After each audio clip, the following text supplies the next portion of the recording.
So yesterday, I was very busy. I did a photo shoot for Ralph.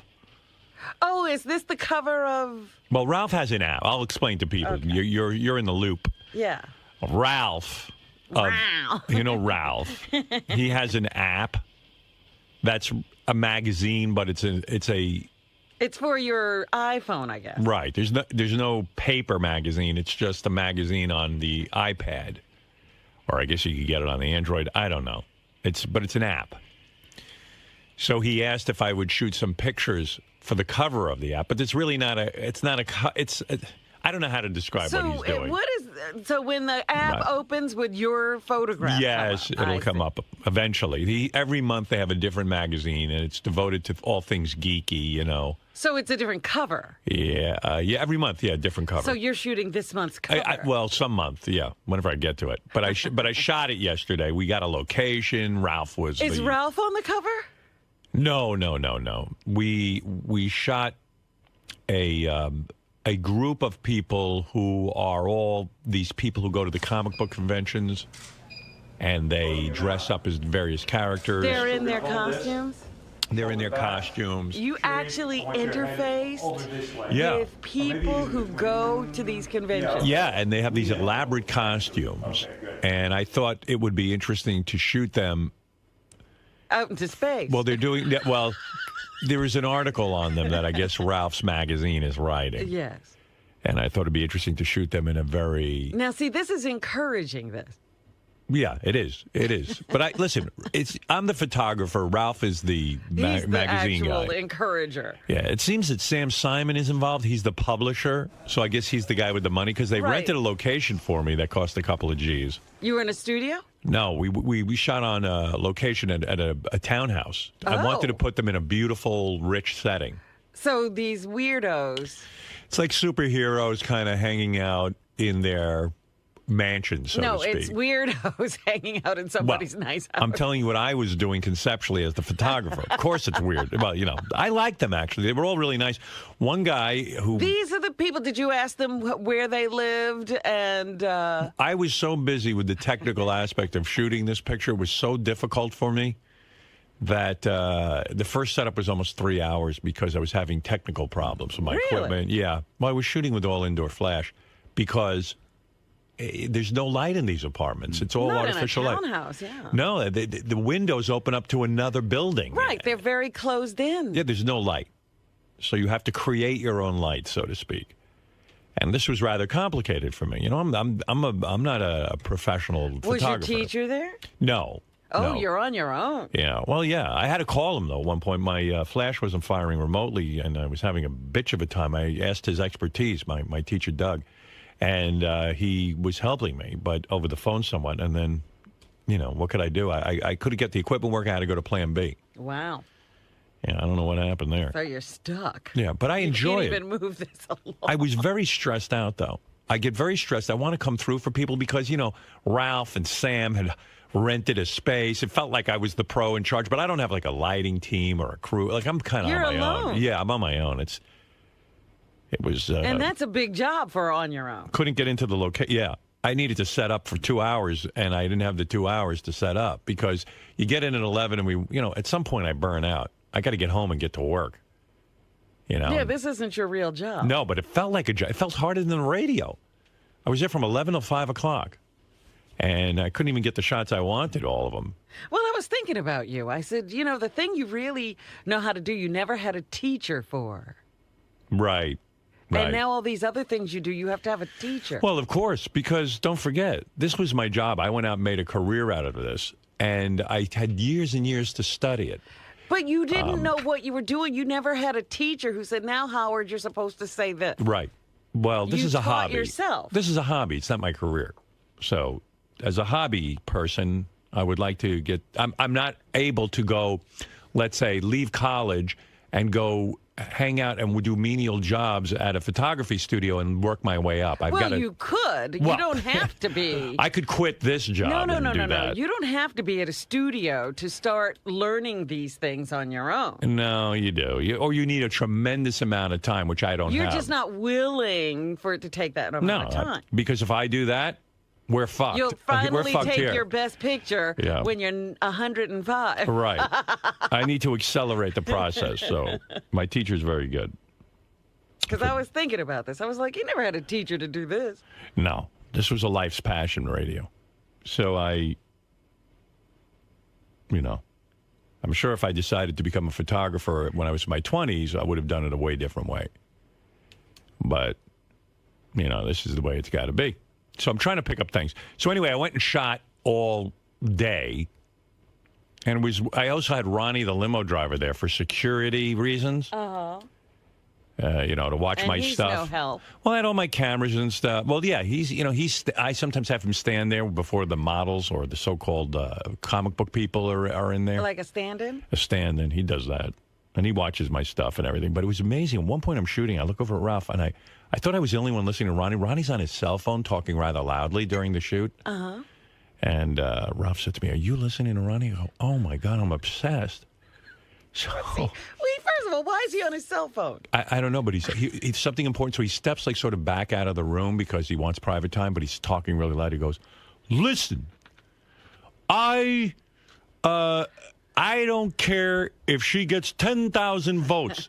This girl is not going to be hot chick of the week." Now look, he appears to have some sort of organization around his Twitter account. And now he's having to make decisions and yell at people who are trying to do things. He sounds like Hugh Hefner. He's like he's finally in charge of something. Ronnie's in charge of nothing, and now because he's up here, he's got some sort of weird TV deal at Fox. Well, you started this whole thing. I did. It's all your fault. He's back to it and he goes, "Look, I'm telling you, she is never going to be hot chick of the week. Find someone else. I'm looking this over right now." I got to tell you something. When he got on Twitter, he knew what the fuck he was doing. He had nothing to say. Right. I said to him, "Ronnie, why don't you pick a girl every week and feature her picture? It'll give you something to do with your Twitter account." He's now worked this into some sort of life. That if everything you suggest to him all of a sudden becomes a world. And it's almost like I endorsed it because I came up with the idea. So now he's gone full blown into it.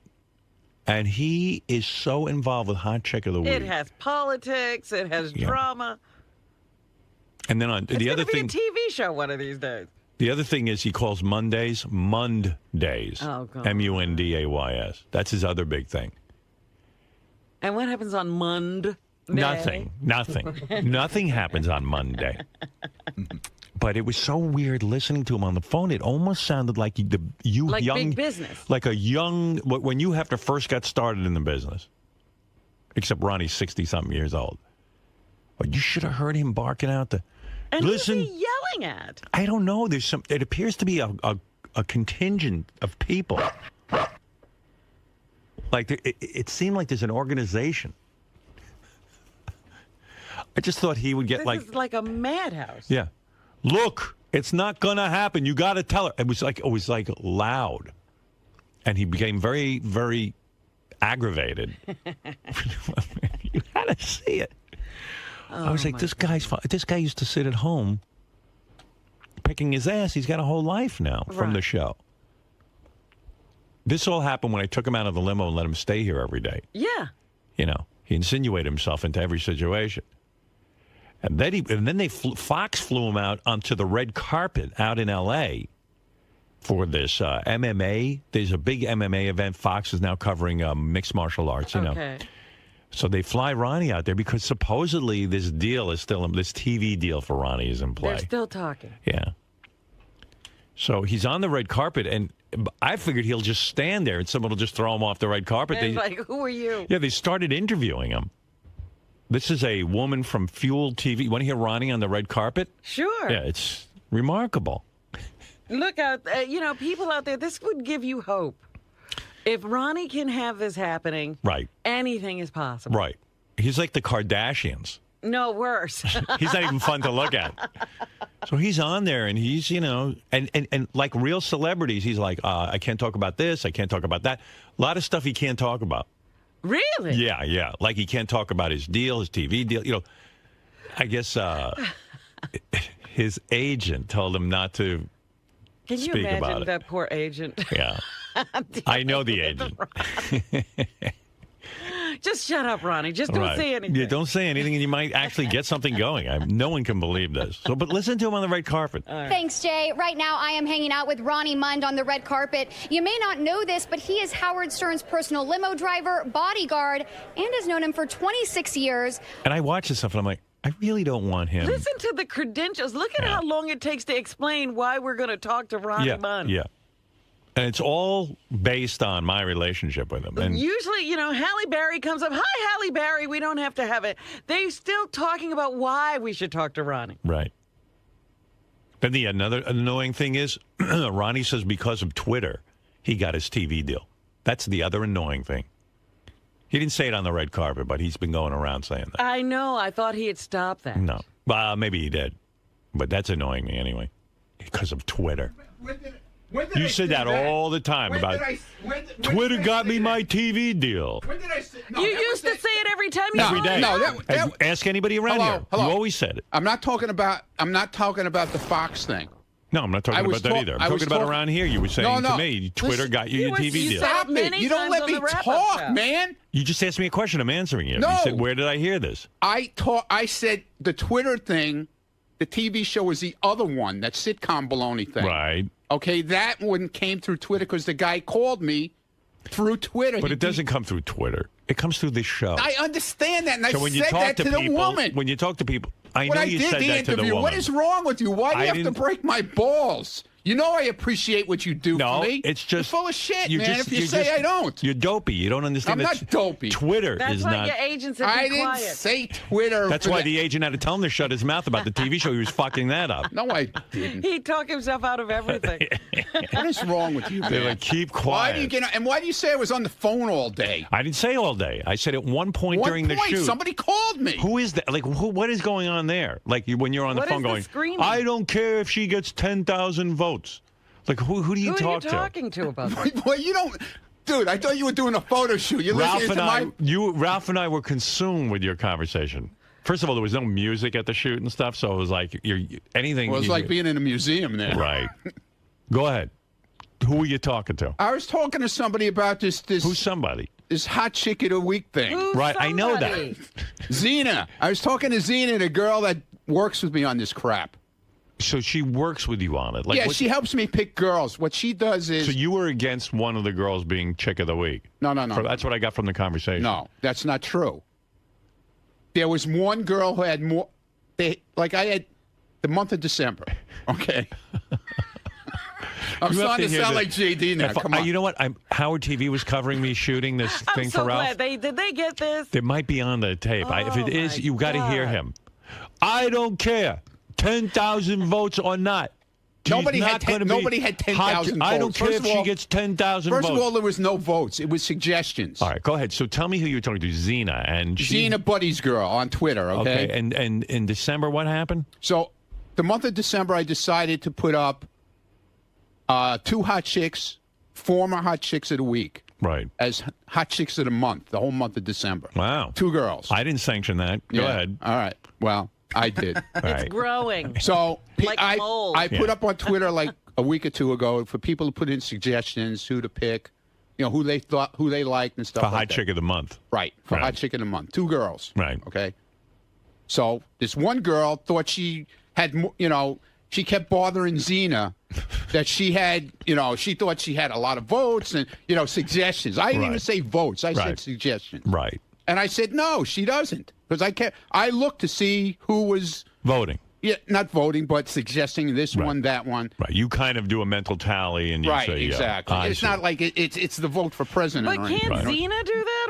Why is there? No, I like doing it. I want to do it. Thank God for him, because otherwise, I think the standards would be dropped. Right. Exactly. I mean, like Hefner looks over every magazine. But Zena doesn't even take a look. No. What Zena does? Why did Zena think the other girl should be hot? No, she didn't think. I just wanted because she contacted Zena and thought that she should be it. Right. And I didn't think so because why are you on the phone? I still don't know why you're on the phone. Because I was talking to Zena about it. Because I had to put up this morning the girls. Robin, listen. Okay? I think I have it.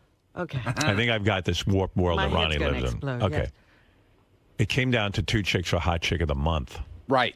One of them and said... the girl who's in charge of it can't figure it out. No. One of them said... That's not it. No. This girl... Listen to me. This girl calls in complaining to Xena. She didn't call. She emailed her. All right. She emailed Xena and said, look, I really do think I'm Hot Chick of the Month. Okay. Despite what you guys think. Right. All right. Exactly. So Xena had to contact Ronnie about it. Exactly. That's what was going on. Ronnie's like, look, I'm firm on Hadn't this. you already picked Hot Chick of the Month? No, I went right up until yesterday, and I decided yesterday who I was putting up. Then why was there even a conversation on Saturday? No, this was yesterday. Oh. What are you talking about? I don't Where know are when you? this happened. It happened yesterday. Seems all very odd to me. Everything seems odd to you. I didn't know you branched to Hot Chick of the Month. I thought that no, maybe it's the end of the year. Are you taking on too much? So why isn't she Hot Chick of the Year? No, because I just want to. Is there a Hot Chick of the Year? No. Okay, because here's what I'm thinking. Take the 12 finalists, Hot Chick of the Month. And it's too much. It's too much. And then go out live for the 12 finalists. Go out live where? Have a to your clubs. pageant. Now you have something to do when you get on stage. Say, these are the 12 finalists. Yeah, but these clubs don't want to do it. It takes up too much time. All right. You want to do it here? I'll do it here. No. You I don't want to do it here. You don't want to do it here, see? No. So no, that's why I want nothing to do with you. And your Take Hot it Chick to of the Fox. Yeah. You'll have it on your Fox show. Yeah. Yeah, well, they probably would let me have it on there. Right. Well, see, that don't would talk about that it. would be a great thing. A great thing. That would be a great thing. So why don't you get 12 finalists and then pick a Hot Chick of the Year? They seem to care. Listen, here's what I did. I told you what I did. I didn't want to make a whole big deal. I just said, people put in suggestions who you think should be Hot Chick of the Month. I heard you being very firm with Xena, though. I heard you kind of like, look. Yeah, because the girl insisted that she was the one that should be it. And it's not true because she wasn't getting the suggestions from people. Ronnie was very firm on the phone. There was one girl who walked away with it. Right. Definitely. And there was two girls that I considered like tied practically. Mm-hmm. So now I got three girls up instead of two. Mm-hmm. There was a tie for second place. I think you should. What is this Hot Chick of? What month is she Hot Chick of? December. And then is this going to go now on? in January, we start all over Hot Chick of the Week. But I think that it's anticlimactic. There's no Hot Chick of the Year. Yeah. Well, maybe we'll do that. We'll see. Yeah. I don't know. It just seems like it's leading up to something. And maybe. Then you maybe it is. I don't know. We'll see. But when does the Hot Chick of the Month girl get posted? They're posted right now, today. Always Hot Chick of the Week. There's three of them. Actually, it was supposed to be two for the Hot Chick of the Month. I picked two for Hot Chick of the Month.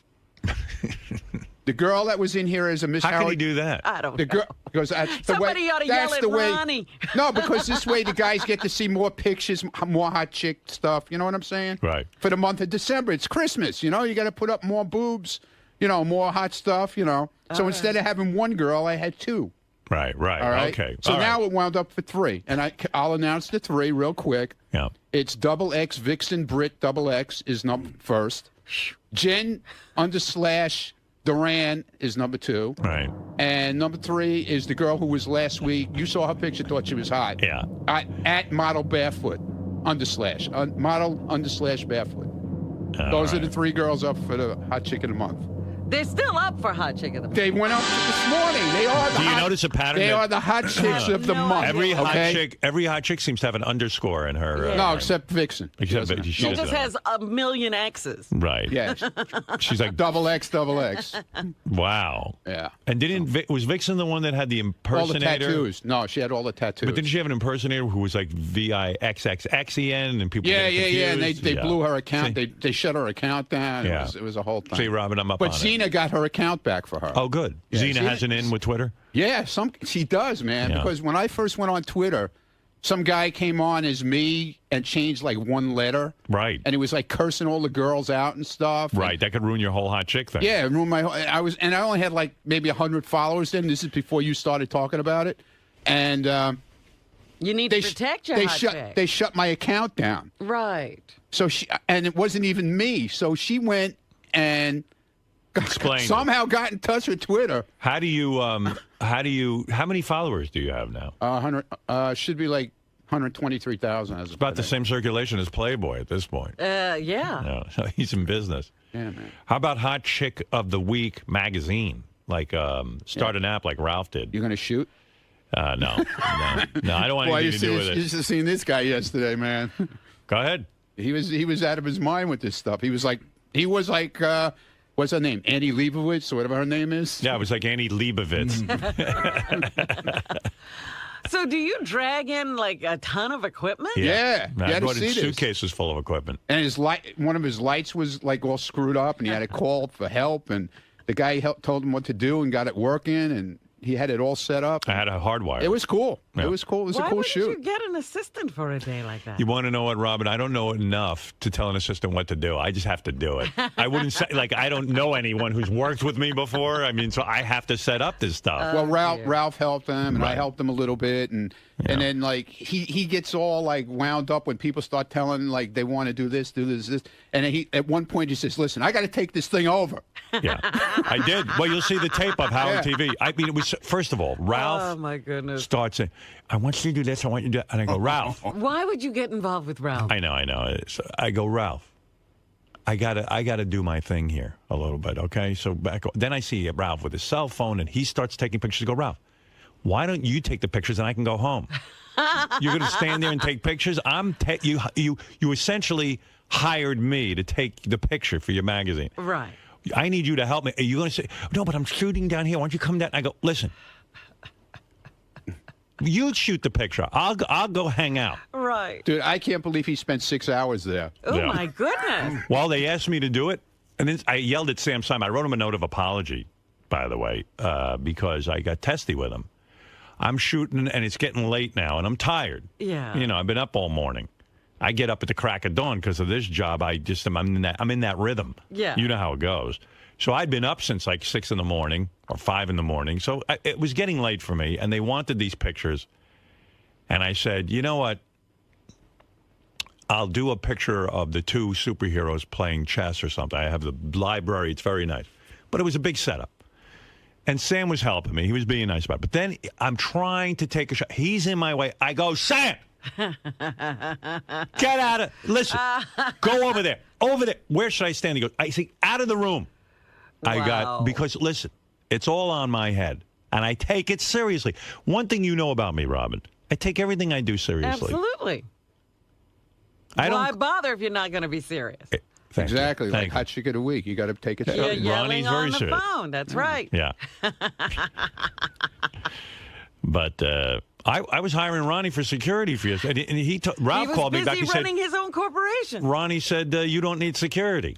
No, I didn't say that. That's what he told me. No, I said, are you sure that's what he really wants? He said, well, let me call him back and check. Oh. Because he called back and said, Ronnie says you don't need it. No. He explained the situation to me. Right. He said what it was, where it was. I just wanted somebody watching my stuff and my gear. And we did that. All so right. everything was That's cool. all. All and right. everybody was cool. Everyone was great. Yeah. Yeah. Wait till you see these pictures, man. I'll tell you. That one guy, Chewbacca, whatever his name is. This guy has a full. I never saw anything like it. He looks more like Chewbacca than Chewbacca. He wore stilts. The whole thing. He was crashing into He the was like ceiling. 8 feet tall. Yeah. It's crazy stuff. It was insane. Walk slow, dude. It's a fascinating world, and there's one woman who hot actually, chicks, man. one woman actually makes a living off of this. Really? She's worked it into a whole business. What is the living? What does she do? She Go goes to to parties? conventions, parties. Her costuming. She makes costumes for other people. She's worked it into a major business. Wow. I mean, it's a thing. It's like Halloween all year long.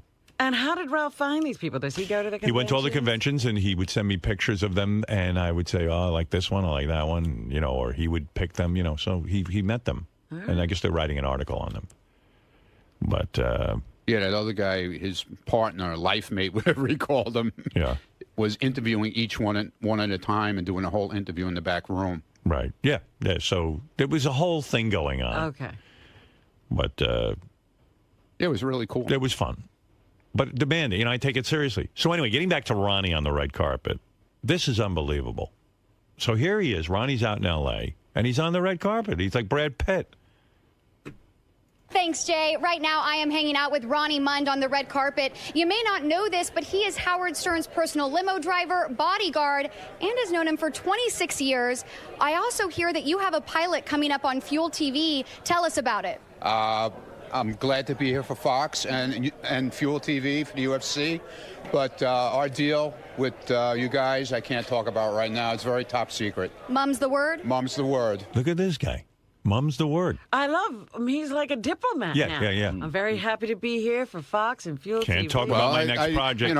He's like Jennifer Aniston. I was trying to be, professional and act like an asshole. He would rather just talk about what he's here for and not talk about his personal life. I can't talk. Yeah, right. Oh, the whole interview is I can't talk. You hear this guy has more things he can't talk about. That's the best. Because then they start asking about me. He knows not to talk. He goes, I can't talk about that either. This is the guy who I learned, man. Let's talk poetry. Oh, that poetry we're going to get to in a minute. That's the greatest. Everybody was a buzz about I'm working the poetry. I'm working on it for the party. Oh, great. Oh, Little Mikey wrote a song to Winter. Yeah, Really? Fuck him. Did you hear it? Wait a No, minute, but fuck maybe him it's good. anyway. I'm going to send the poem over to like a 6th grade teacher and have her grade it. I'm not going to tell her who wrote it. Oh, is that why Jason took it from me the other day? Yeah. Yeah, he told me. Why are you doing that? Because it's funny. He told me he needed it to post it for something. Right. Look, which was we know bullshit, what obviously. The 6th grade teacher's going to say. Now, what are you You say going to? this Why is are you going to terrible. do that for? I think you're going to do well in 6th grade. I think. Thank you. Sure. I think you better go a little low. You know what's weird about your poetry? Like when you write about winter. Yeah. You write about winter. Yeah, I mean, you're so literally like winter is cold. Okay. Winter, the leaves No, I fall didn't off say the it was trees. cold. Well, whatever you say. Winter is leaves falling off the tree. Winter, the clocks. It gets dark. It gets darker early. Very dark. Like you're very little. You like sleep more. You get Z's. you don't try to draw any sort of like we're in the winter of our life or Why? No. Why would I do that? Or fog comes in on little cat feet. Fog rolls in asked on me- little cat's feet. she What the asked me fuck to does do that it- mean? She asked me to do a thing about winter. That's how I felt about it, and that's what I did. Right, but you're feeling. I kind of did like like what goes on every month in winter, kind of. You know your what I'm feelings saying? really aren't in the poem. It's more like a weather report. It's more like a. Sunny it today, wasn't. cloudy tomorrow. It's a description, but very literal. I mean, Right. you didn't. What do you want me to take this do? Write a anywhere. 20-page poem? Come No. on. I try to do it. No, you know what? you I'm know. saying some of the great poets. I don't know if you read poetry. I'm not a great poet. But some of the Never poets, said I what they was. try to do is they're writing about winter, but sometimes it's more like about old age. Like you kind of see, or I'm in the winter of my life, or Well, I don't want to do that. You know, you just want to do literal stuff. Yeah. I get it. Okay, that's your style. All right. Let's get back to you on the red carpet. All right. How did All this right, so come how up? about tonight, Ronnie? Who are you predicting to win the fight? Is it going to be Velasquez or Dos Santos? Cain Velasquez all the way. All right, and before you walk down this carpet, I have one thing I have to say to you. Baba Booey. Baba Booey, what's your problem? Is what you should be saying. Back to you, Jay. Poor Jay. He went to probably journalism school. So did this broad. She was hot. Yeah. And Ronnie, then Ronnie on the red carpet. Like you think that this was just a fluke and someone interviewed him, but no, that some other chick came over to interview him from some website. Garrett Bryan for MMA Heat. I'm here with. I'm just gonna. Can I go, Ronnie, the limo driver? I like when she gives her credentials. She says she slurs it so bad you don't even know what the hell she's saying. Right. She's embarrassed about where she is Yeah. and who she's interviewing, everything. I'm here with MMA Heat and Ronnie the limo driver from the. Nice. She was hot, too. You can't even tell me where she's from. Here, I'll play it for you again. Garrett Bryan for MMA Heat. I'm here with. I'm just MMA gonna. Can I Heat. go, Ronnie, the limo driver? I was asking Robin. That was the joke. Oh, you're so bad. Give him his own show. MMA Heat is where it's from. It didn't. You could. She just kind of says talked it very like, fast. I think if you say it fast enough, it sounds like NBC or ABC. Right. Because basically that's how you are known on the Howard Stern show. What brings you to the fights here on Fox? Well, I'm here to support Fox and Fuel TV. I'm in the negotiation of a deal with them, possibly. It's nothing I can really talk about right now, and they invited me out here to come and support them, and I'm here to do it. Can I just tell you how awesome this is? Because I listen to the show, and I'm used to hearing your voice phoning in and going. It's beautiful to see it coming right out of your mouth. Well, thank you. I'm happy to be here. I'm happy to be, getting interviewed by you. You're a very beautiful woman. Well, thank you very much. So, I know Howard is a fan of the sport. I know he's got some of the fighters on and stuff. But I mean, around the way here when you guys are working on the show, is this something that you guys talk about a lot? Is fighting sort of a big deal in you guys' life? Well, we don't talk about it, too much on the air. But we have guys at work that are big fans. Like we have guys like Richie Wilson, who's one of the producers for Howard TV. He goes to all the fights. He's friends with some of the people in MMA and UFC. Oh, my God. This is some interview. Oh, my God. Richie What's so Wilson's bad? here. My plumber likes The guy works on the show. She asked me about people who work on the show if they're into MMA.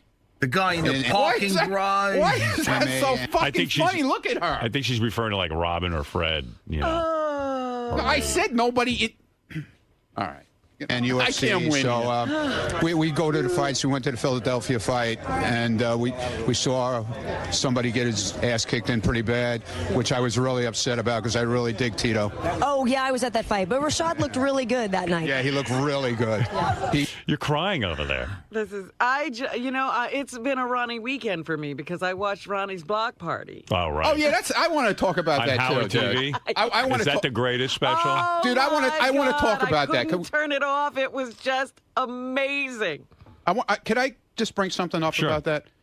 You know, Scott went around saying, you know, I hadn't seen it. I watched it this weekend also. Right. Okay.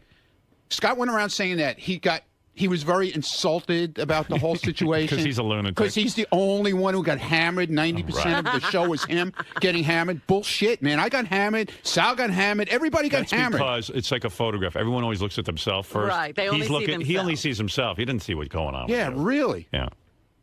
He came out on fire.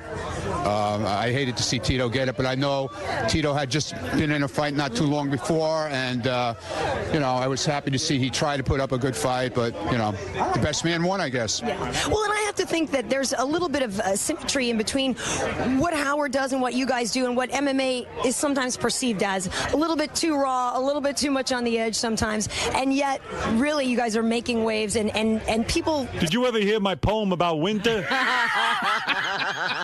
Slowly you're starting to come over, well, not slowly now, but you know, people are starting to realize actually this is some solid stuff going on. Do you feel that there's any kind of symmetry between you guys? I don't know about that, but I feel that the idea of them putting on Fox TV, which is regular television, a lot more people are going to watch it now that they don't have to pay for it, you know, and it's gonna draw a lot more people. Well, I'm a big Howard fan. I think he's terrific. And when you talk to Robin, you tell her that I will take her to the fights because I know she hasn't had a date in a little while. She's been talking about how she hasn't seen, you know. You want to go out with that chick and go to the fights, Robin? No. No? So, anyway, that's the red carpet interview. 2 red carpet interviews with Ronnie. Wow. Yeah. I don't know. And then Ronnie was on, what's Star Cam? What was that? That's like they put you up on some, I guess on What was that? I think the Star Cam is like at the fight, they put Ronnie up on the screen. Oh, yeah? Oh, did they? I think so. I didn't even see that. We have Howard Stern's bodyguard with us. You definitely need to be bodyguarded. Yes, I do. Oh, this is where you're being sexy. God. Yeah, this is Ronnie telling... You know, we can't even let him out. You are quite the little Why? What did I do cupcake. that was so terrible? Listen to him. How you With a feeling? body like that, you definitely have Body like that? You have to be bodyguarded. Well, you know, you've been working with Howard for a while. 26 years. What's it like working with such a talented guy like Howard Stern, who I really look up to? It's great. That's all I could say, you know. I'm not here to talk about Howard. I'm here to talk about the UFC, MMA, Fox, Fuel, and... What's wrong with that? You know, we got you trained, thank God. I don't want he's you... afraid to even say you're great. Yeah, I don't I want you... said he was great. Will you stop it? I don't want you... What's wrong with I do not want you talking about me. You did I just don't. fine. But you know what? Please, I'm afraid when they say he's from the Howard Stern show. You want And he starts leering down a girl's dress and saying, Oh, hey, baby, you stop need a it. bodyguard with a body Hey, like what's that. the big deal? I She's a didn't beautiful say it lady. nasty. You need a Are you- cavity search. I didn't say it in a nasty And I'm way. the Now man stop to it. do it. Your body needs bodyguarding. It's winter out. Can you learn from that girl and mumble, Howard Stern? I work for that Stern. I'm here to support them. Okay, so who do you think's going to be taking it home tonight? Anyway, there's a lot of that kind of... It's pretty wild. What is wrong with you over there? And then Ronnie was the star of the wrap-up show the other day when he was discussing his poetry, and then he writes poems, I guess, to women. Yes. I wish I could hear those. Now, I know John Hine was trying to corner him. He thinks that Ronnie has copies of some of those I don't. poems, and he says he doesn't. I don't. Why would I have copies of them when I You wrote? never wrote a poem to Stephanie? I write it in a card and give it to the She person. doesn't have them? You She didn't might. ask? I don't know. I don't know if I wrote one to her. Maybe I did. I don't know. After Stephanie read one of your poems, wouldn't she just break up with you? I would think. That's our problem. Yeah. That's crazy. Like she read it and went, oh, he's so sweet. Oh, dear. And Did then he anybody has- ever write you a poem? Huh? and then Ronnie, oh, I'm sure. Answer me. I wrote you a poem, Winter. But did anybody ever write you a poem? Answer the question. Sure. Yeah, okay. I hope not. I hope you broke up with them if they did. I did. What's wrong with that? What's wrong Beth with told me she was dating a guy once who wrote her a poem and she broke up with him. All right, whatever. She thought he was kind of a nice guy and everything. All of a sudden, Then she read all of a sudden you read the poem. It was on the level of like a 7-year-old, and she went, "Oh my God, Yeah, okay. this is just All too right. weird." Yeah, No, I'm serious. Okay. Putting yourself in writing is a big deal. Yeah, I don't write poems to anybody. Look, I can honestly tell you, I've never written a poem to a girl. You asked me to do something for the show. I you did great. It, okay? You told us you were a poet. I didn't say. I just said I wrote some poems. I didn't say I was a poet. Anyway, Well, so that's right. he's on the wrap-up show, and he describes to John Hine that he has to be alone when he writes, and he kind of goes into a thing. Really? And you hear like That's true. Paul Like McCartney, songwriters and stuff. you hear Paul McCartney and John Lennon. He goes, "This is all in my brain, like it's all there. I just have to tap into I it." have to get quiet so I can hear. But they tap in and write "Hey Jude," and and then Ronnie's brain taps in and gets "Winter is cold." I never claimed to be get away from me. And then The days are short, like me. and then it's not even that poetic. yeah, or funny. That's too good. And then Ronnie describes that when he writes a poem to a girl, he has a secret formula. Oh. But then he goes, "I'm not telling you the formula because, I just don't want to give that up." And Somebody will cop his style. But 2 seconds later, he gave up the formula. Because John knows how to. He likes to. He Prod. He keeps doing it, man. He keeps. Keeps at you. Picking at you. Right. So Ronnie reveals that when he writes a poem to a girl, there's 3 elements you put in it. Okay. The sun in her hair. No. I said there's 3 elements: the sun, the hair, and the eyes. Yeah, the sun, the hair, and the eyes. If you write about a girl's eyes, her hair, and the sun. The sun. Yeah. And so all of his love poems have that in it. Uh-huh. Because that's the formula. It was fascinating. The wrap-up show was fascinating with him. What can I say? What's so terrible? I didn't say it was terrible. I'm learning. All right. So I learned about a lot of shit yesterday about you with photography. I learned a lot of crap about the lighting. Yeah. All that kind of stuff. That's a lot of work. It's kind of cool. I learned about hair, sun, and the eyes.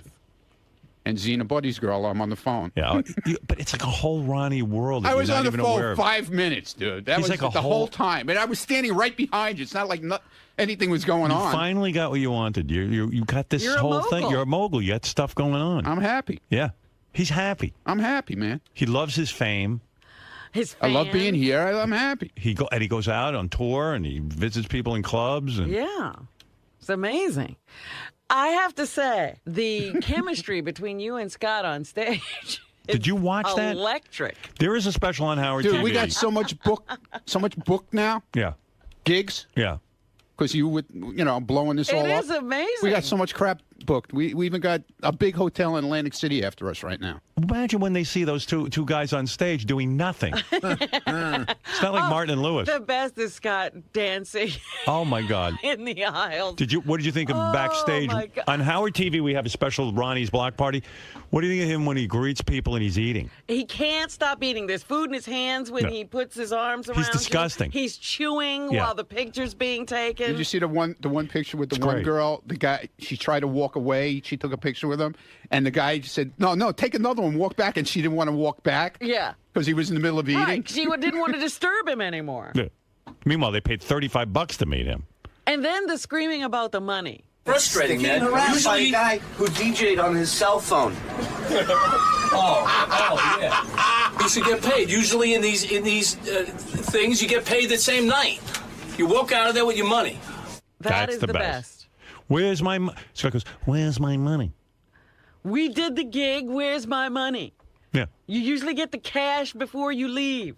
What do you mean usually? Didn't you just start doing this? In comedy, he's got all these rules. Well, you heard Artie talking about all that. Remember, Artie used to say. Yeah, Artie used to talk about that all the time. So the Scots now got the lingo down. It's customary to get our cash that night. You got paid. And then Shuley goes, "No, I didn't get paid. I'm waiting for the check, and when I get it, you'll get it." Check. I mean, there was cash. I saw cash being handed out at the bar. Cash. Yeah. Do I look like a bank to you? It's customary for us to get. It's customary for you to have an act. And every week he quits. Yeah, but see, and he's quitting all the time. And then he says it's all about him because then everybody was yelling at Shuley. Right. Not just him. Right. You know, and we all caught shit for it, but he claims that it was 90% of the show was all about him he's being focused on himself. Yeah, really. It wasn't because I finally saw it this weekend. It was like. You look as dumb as he does. Yeah, right. Exactly. It's all and Sal throwing up, you know, he got hammered. Unbelievable, Sal throwing up. How about that? That was. Did you watch Sal vomit? Oh my God! How could you miss that? It was amazing because he took one shot and then everything came up. It's the greatest Howard TV special yet. It is just remarkable. More to come. A lot more to come. And I love them putting the pins in the map. They're actually on this road. Oh, I love that. How great is that? It's amazing. So that's the Ronnie world, if you will. So it's. And what's the next poem? I got so many emails from people. I'm doing a holiday one for the party. I'm going to open up the party with it. Oh, fabulous. Because JD reading Ronnie's poem got the most email. You should always have JD reading your poem. I know. That's why I didn't want to read it. Although on the wrap-up show, Ronnie started reading his own poem, and I could see the potential in that being really funny. Yeah, but he would only read 2 lines. That wasn't fair. Yeah, well, I don't want to read. Why don't you read your own poetry? I don't like. I mean, Maya Angelou does it. I read it while I'm doing it, and that's it. You know. Right. Anyway, let's see. I think he got him to do it. He got 2. When I wrote it in the bathroom, the first couple of lines. Actually, well, it was quiet. I got to be alone and quiet for that to happen. It's like a guy shitting on a piece of paper. No. Winter is the and then Jason got all upset because he thought the trees. Jason thought that was the actual paper that I wrote it in the bathroom with. Right. And he was all upset. Winter, but it wasn't. Is when the leaves fall off the trees. He was alone when he thought that. Yeah. I need time to think. This shit doesn't happen overnight. Quiet. Yeah. How long did it take you to write Winter? Seriously. I need to go downstairs when I'm quiet. You know. How long did it take you to write Winter? A couple of days. Yeah, really? Yeah, a couple of days. I do a little bit at a time because, like, if I sit there and I try and write, think of things and write things, and then I'll cross them out and then rewrite little things, and then if my brain starts to bother me, I just quit and start again. See what goes with trees. Fleas, I just walk away from it because then I'm gonna rattle my brain too much. Right, but you got to make sure it all rhymes. That's the hard part. Yeah, I try. How come you didn't write Winter is when I wear my jacket and hat? You know what I mean? I would think that would have worked its way in. That's Benji. He writes. That's what he writes. You didn't even have to put winter in the poem, just because it's about winter. No, he's very literal. I like. All right. You asked me to do something. I did it. Okay. Thank did I do it for you? No, you did. Thank you. It might be not up to your standards. No. We're just asking you as I'm answering you, not we. I'm saying person. you. Why don't you read I'm asking you as a creative person just what you're thinking. Why don't you read your poem on stage at least when you go to these clubs? Maybe I will now. I would say a club poem would be appropriate for every gig. Maybe I will, but I won't read it. Winter is when I wear my jacket and my hat and my gloves. Maybe I'll have Scott read it. They'll give him something to do. 2 boots. How's that? 2 gloves, 1 scarf. Winter is when it snows. Dude, people were putting up all weekend. Were putting up these crazy ass poems on Twitter. Let me see if I. You've oh my inspired God! Others to write poetry. Oh yeah, did you hear some of this stuff? What happens if you're not alone and quiet? I can't have anybody around. I can't have the TV on. The dogs can't be bothering me. So the first couple of lines, I was in the bathroom. Instead of reading the paper. Did you close the door to go to the bathroom, or you went into the bathroom? No. Usually he's in there reading the paper. You know what? I can't stand, like, sometimes I have house guests. And, we keep our newspapers out, and they'll take the newspaper and they disappear with it for a while. And then they put it back, and, now I'm supposed to read it after you were shitting and fucking reading the newspaper. Well, I throw it out after I'm done. Do you? Yeah. Oh, it's so disgusting when people do that. And it comes back all wrinkled, and you know what was going on. The best is, when you're just somewhere and somebody says, "Can I borrow your paper?" Oh. You don't even know them. I just and then need they it. Take it in the bathroom. I just need it for 5 minutes. And then I bring it back to you. Why can't anyone just sit in the bathroom by themselves? Sal get does your that. own magazine. Sal borrows somebody's newspaper, and then he takes it to the can outside and reads it and then brings it back. Oh, it's disgusting. Just throw it in the garbage. And into the bathroom. No, I was going to the bathroom. Okay. Thank God I touched So that walk piece us of through paper. this. You go in the bathroom. I go in the bathroom with a little pad and a pen. And I start trying to think things out, and I start, scribbling me out, trying to get them to rhyme and all that baloney, and I'll scratch things out and then add things in. And right. Well, that's beautiful. What a process. It's like listening to John Lennon and how he writes a song. I tried. Did you ever repeat anything with a different girl? Like, so you gave something to a girl and it worked, and it worked. I did. Yeah, I did. Seriously. Yeah. No, you listen to the wrap-up show. I'm not going to play this. It's too crazy. But I was trying to find the clip where Ronnie reads his own poem. It's only 2 lines, but it's pretty good. I would like to have a copy of that poem. I'd like to read that. Like, I wonder how I could do with it. Do you think I could get through the whole poem without saying anything? No. I don't either. Winter is a time of cold. I didn't say that. My home gets mold. Did I say cold yet? Scratch that out. Right. I wonder what he scratches out. I'd like to read that. Like stuff that's not good enough for that poem. Oh, you got to see that piece of paper, my God. Yeah, show your work. Right. It's a mess. Scratched out, written in, and scratched out again. Then scratch out a word here, add a word there. It's crazy. All right. Well, here's Ronnie reading 2 lines of his poem. Ronnie, you're going to get goofed on regardless, so why not be the one who's reading it? It's your work. It's I understand that, but I think it's funnier when somebody else reads it. Will you read a little bit of it? No. Let Jason read it. No. Winter is coming. No. I think I left it somewhere else. Well, according to Sal, you're not qualified to evaluate comedy anyway. Yeah, right. Just do the first 2 lines, Ronnie. That's it. I can't even. Yes, you can. JD, stop laughing. Turn off JD's mic. Winter is when there are no leaves on the trees. Winter is when we say goodbye to the birds and the bees. Keep going. And that's it, dude. I'm done. Winter is when we say goodbye to the birds and the bees. Yeah, well, they leave. The bees die. Every time I looked up in the sky and saw a bird this weekend, I thought of Ronnie's poem. That's I'm like, good. I guess they're headed out of town. They're on their way out, man. Winter is when we turn the heat on. Never said that. And that's when the birds are gone. Right. And I stand upon my lawn, which is frozen. Once upon a lawn so frozen. What rhymes with frozen? Oh, dozing. Later hosen. Scratch that out.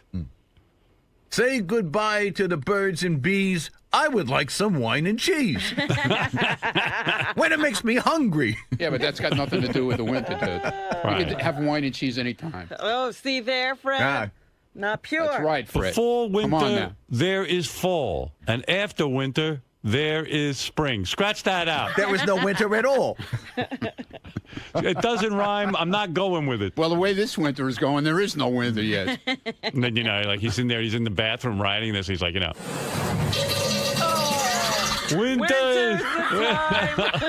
Winter. Let's see. Oh yeah. Oh, I got to get this out of my system. Winter is when it starts to freeze. Where did I put my car keys? Let's see. Where's my pen?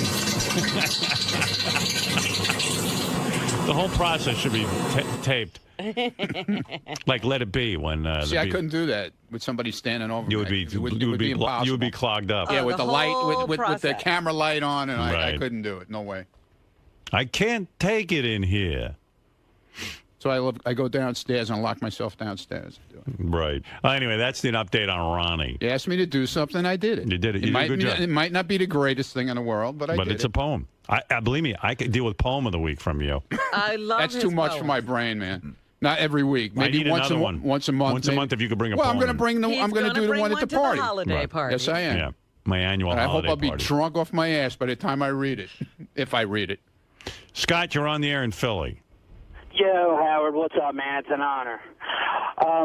This Ronnie, sometimes when he particularly knows he's been an asshole, no offense, Ronnie, like in the car when he picks you up, is there ever any discussion on like, oh, yeah, I guess you're going to talk about me today, or... No, he's a total pro. He sits there. He doesn't say anything, thank God.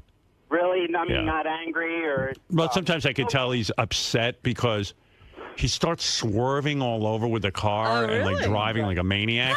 And I Yeah, feel but like I'm that gonna doesn't die. mean it's about you that I'm upset. Well, it does. No, it doesn't. Especially it could be about some whenever fucking cab that cut me off or something. When I put the partition up, he drives particularly bad. No, I don't. Yeah. He gets no, crazed. I do what I do. What so I psychologically, what's going on? I'm cutting him off, and it freaks him out. Oh, it's so not true. And then he starts going like he literally sometimes I'm like almost falling off the chair. He's so full of shit. Okay, come on now. Sometimes when there's particularly bad heat, like today's not that bad, but sometimes, you really reamed his ass. Like when you go home, is it like, oh, great, now I got to deal with him cutting a cab off or something? No, it's not that literal. It's like he's just like Ronnie's an angry guy, He's got a lot of anger issues. Yeah, don't we all? Yeah. And I'll admit that. All right, I admit it too. No, you don't. Yes, I do. No, you don't even know how angry you are. That's the funny thing. You don't even know how aggressive you are. Okay. That's how great you are, because you take your life in your hands when you talk about him, or when you pull him on the carpet, and so. Yeah, he takes his life in his hands. Come on, now, dude, give me a break. No, he gets very angry when he drives. In all this time, we've never hit anybody. We've never killed anybody. I've never hit another car. I can tell when you're irritated. You ever flip the bird? I can tell when you're irritated too, dude. So come on. But you don't know it through my driving. You start throwing everything. Come on, what are you talking? I didn't throw anything at you. You start carrying on, not at me, but I hear stuff flying around in the back of the car, throwing things. Are you insane? Dropping books and carrying on. And he's such a liar. That's no, I'm not. Because you're swerving the car. No, he gets all upset when he something doesn't work. He'll just start banging on it and stuff. Don't fucking lie, man. I'm not lying. How many phones did you break before we had cell phones? Yeah. When the phones didn't work in the car. How many times did you bang them in the back? Come on. Never. Oh, stop it. Stop it. I could agree with somebody and then, flipping them off, and then you end up to where you're in a traffic situation, and now somebody could get out and like mess with you or something. No, we don't. We don't. No, he's very professional. All right, thanks, Scott. He is very professional. He really is. But that's Ronnie. All right, man. Thanks, Ron. Have a good day. Yes, you too. What's wrong now? Ron. Yeah. Keep saying that your loyalty lies in these hallways. You got that right. And in Howard's limo and all. Okay. In those types of surroundings. Okay. But you're chasing some dreams right now. What do you mean with chasing? What am I chasing? With your TV deal, you're making a bit of a transition. Yeah, but it's not going to interfere with the show at all. Me working with Howard, it's going to be worked around that schedule on days we're off and stuff like that. It's when we're going to, when I do it, if I do it, when it happens, it'll be worked around that schedule. It won't be on any day that I have to work here or work anything with him. So, obviously, I mean, you're a professional guy. I know that you're a loyal guy as well. But you're tapping into your creative side a bit. Yeah, doing it for the show. They asked me to do it for the show. What are you talking about, dude? What, am I going to go out and become a published poet now? Not necessarily, but all these things point to the fact that you're beginning a bit of a career transition. You're going into more creative endeavors. Dude, I'm ready to retire. Don't worry about it. So when Howard retires, we can't expect you to be on the big screen? Or... No, man. No. Expect me to be at a pool with a pina colada in my hand.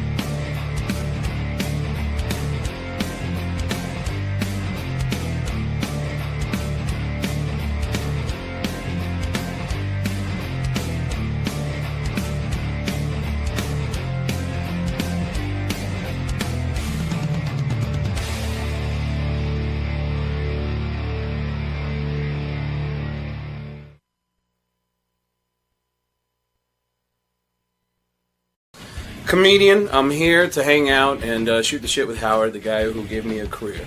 So, hope you enjoy it. Where is Craig Gass? I mean, I know he's in the green room, I suppose, waiting for somebody to escort him in here. Oh, there he is. Nobody helping. Nobody even helping him. What's the matter, Will? What, are you a little dopey today? What? Why are you so dopey? What happened? You're admitting to dopiness? I didn't hear you call for him. Oh, okay. Sorry. How you doing, Craig? I'm doing great, man. How are you? Yeah. See, that's Craig's real voice. Very rarely will I have him do That's that. right. We're talking to Craig today. They always keep me out of my real voice, but it's great to be here, man. I forget all the impressions he does. That's why he's One of my favorites was Tracy Morgan. You guys finally had him in since the last time I was in. Did I tell you that guy is a fucking nut? Yeah. That guy's crazy. Do you do a good Tracy Morgan? Yeah, I've always That's just why we had him in. from the stories of seeing What's with him. your beard, by the way? What is that? It's a very funny facial hair thing. Yeah, it is. I don't know what it is. Dude, it's not looking good. It looks rather satanic. It's like, it's a beard, but it's like... He's got the too dark black hair and then the satanic beard. Yeah, I don't even know how to... The Anton Levy beard. You dye your hair black, right? Yeah. And now I the started getting beard- gray when I was 13. Yeah, and the beard is dyed black. A little bit, yeah. And it's just... A little. Everything's way too black Yeah. and evil looking. It's not a good look. Yeah, it's always good to come Do women say they like it? You know what? Actually, my girlfriend actually says she doesn't. You like have it. a girlfriend? Yeah, I got You a settled girlfriend. on one girl? Yeah. A really nice girl, actually. This guy was How'd you banging. get a nice this girl? guy was, yeah, I don't know how nice she could be if you're getting her. But, no, he for a while, Craig would bang every chick associated with our show if he could get his hands on her. You even had that one-legged girl, the Miss Amputee, right? One-arm girl. Oh, she has no arm. One arm, right? Yeah, it was funny because the day that she was on talking about the relationship, I got a call from, I got a text message from Iris John. Then I saw my phone ringing from Bob Levy. I was in Detroit or Minneapolis, and I knew something was wrong. I knew something was wrong. It's 7 o'clock in the morning. Bob Levy's calling And me. everybody's texting and calling. Yeah, and the message from Bob Levy is like, "Hey, it's Bob Levy. There's a one-armed girl throwing you under the bus. Is that possible? How does a one-armed girl throw anyone under the bus?" She picked you up and threw you under the bus. Yeah, and I kind of remember, like, she was on and she was saying Craig was an asshole. Right. I don't even remember. Oh, yeah, she said that Craig would sit there listening to the radio, waiting for himself to be mentioned, and he would shush. He would shush her every time she tried to speak. Shh, shh. How did you end up banging her? It wasn't quite like that. I met her at a show. By the way, say hello to George Takei. Hey, George, how are you? How Finally are you? get to sit in with you. Do you do a George Takei impression? I guess it wouldn't be that hard to go, "Oh my," and everyone loves it. It's such a rich voice. Do you do William Shatner? Do you do? I never. A lot of people do William Shatner, so I always avoided it. Usually it's Scotty of the chart. Yeah, wait, here is George Takei to do his impression of William Shatner. Go ahead. Oh, I love George Takei. What is that? What is it? Who is that? All you have to do. Are you familiar with Craig Gass's work, George? No, I'm afraid I. Would you like to hear him do Sam Kinison, which I think is his best? I would love do you remember Sam Kinison and what he sounded like? Yes. You do? All right. Then close your eyes, George, and see All if you right. can imagine him here in the room. I do the voice of Sam Kinison, and it's a voice a lot of people remember. Back in the day on this show, you go, wait a second. I thought this guy was dead! Oh! It's like he's here, isn't it? I had to peek. You had to look. to make sure. You thought he was Yeah, really we here. didn't sneak Sam in. That's impressive, isn't it? It is very impressive. What else? Who else do you do? That's it. No, you do. Tracy Morgan, who I love. Tracy Morgan, he's crazy. I'm a Jedi. I am a Jedi. I'm from Dagobah. I'm personal friends with Obi-Wan Kenobi. Yes. That's great. crazy. That is good. Al Pacino, I prank phone called Al Pacino this week. Why? I did my first televised roast. We roasted Gene Simmons out in L.A. Phenomenal roast. It was. Well, you do Gene Simmons of Kiss. Are you familiar with his voice? Yes, George? I am. You are. All right. Here, close your eyes again and listen All right. to Gene Simmons. Now, when you hear this voice of Gene Simmons from Kiss, and you tell me I'm going to be roasted, well, as you can imagine, I really flipped my wig, if you know what I'm saying. All right. So what George is saying by that embarrassing laugh is he liked your Sam Kinison bit. Is that right? I did. Someone associated with Gene. You're embarrassed by my laugh, are you? No, not at all. Well, Like your that's laugh. what you said. No, I was saying I could tell that you weren't as comfortable with that impression. Was the laugh of No, wait, recognition. win him back. Do your Al Pacino. Wait. This is the Al Pacino. You know what? I got to tell you the story. We made a prank phone call. Someone knew Al Pacino, called him up and said, Al, there's somebody here who wants to talk to you. Says he's a friend of yours. And I go, hi, Al. It's Al Pacino with an H. I am your long-lost brother. I've been roaming the streets looking for you. And I need you to pick up the phone and call your fucking brother! Bravo. Did you actually do that? Yeah, we prank called him. And what did he say? What did he say? Yeah. We left it on his voicemail. We left it on his voicemail. I actually heard a phenomenal story about Al Pacino when I worked with Alec Baldwin on the show Las Vegas. He told me a story about how Al Pacino almost beat his ass.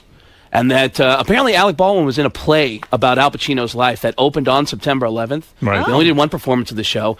And Alec starts hearing to the grapevine that Al Pacino is pissed at you because this play was written by a close friend of Al's, and he revealed a bunch of personal stuff that Pacino didn't want people to know about. So Alec Baldwin says, I'm hearing to the grapevine that Pacino wants to kick my ass. And he says, so one day, I'm in my apartment building, the elevator door opens to my elevator in my apartment building, and who's in the elevator but Al Pacino, Beverly D'Angelo, and a real estate broker. They're looking for an apartment in my building. And he said as soon as the elevator door opened up, the Pacino looked and went, oh, fuck. Here we go. Here we go. Beverly D'Angelo, completely clueless, gets off the elevator and goes, Alec! Oh, my God, it's Alec! We were just talking about you. We were saying you're so political. You should run for office or something. So weren't we saying that, Al? Weren't we saying that? And he said the whole time Pacino's like, I'm going, who, him? Yeah, this guy. You do anything you want, don't you, Alec? You do anything you fucking want. And Beverly D'Angelo and the real estate broker are going walk down the hall, and Pacino eyeballs him as he walks by, and Alec goes, Al, can I talk to you for a second? And he says, what, you got something you want to say to me? What do you got to say to me, Alec? And he goes, listen, I know you know about the play. And he goes, play? You were in a play. Tell me about this fucking play. I'm dying to hear about it. And he said, listen, I know you know about the play, and I just want to tell you 3 things. Number 1, I only agreed to do the show for 2 weeks. Secondly, I wasn't going to do it in your backyard. I only agreed to do it in New York City. And thirdly, and this is the truth, I've never had more fun in my life than I did playing you. And that's the truth. And so Pacino looked at him and said, Alec, how in the fuck can you have fun being me? I implore you, show me the way, because I'm fucking miserable. I'm miserable. Is that not the greatest story? I love that well story. Said, well said. That is great. Wonderful. Yeah. Bravo. Now, George, Bravo. you have to be impressed with the rapid fire going Voice through changing. He did Beverly D'Angelo, Alec Baldwin, and Al Pacino. You I have to don't be. know why he didn't do the real estate agent.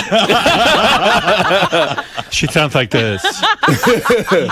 The roast. Did you have sex with Jessica Hahn? No, never had sex with Jessica Hahn. Jessica, why are you claiming you had sex with Craig? Greg, don't you want to tell him when you were doing, remember you were doing Sam Kinison, and you don't want to tell him about that night? Well, there was one time when I bent her over and I said, I'm going to fuck you, then I'm going to shit on the floor. Oh!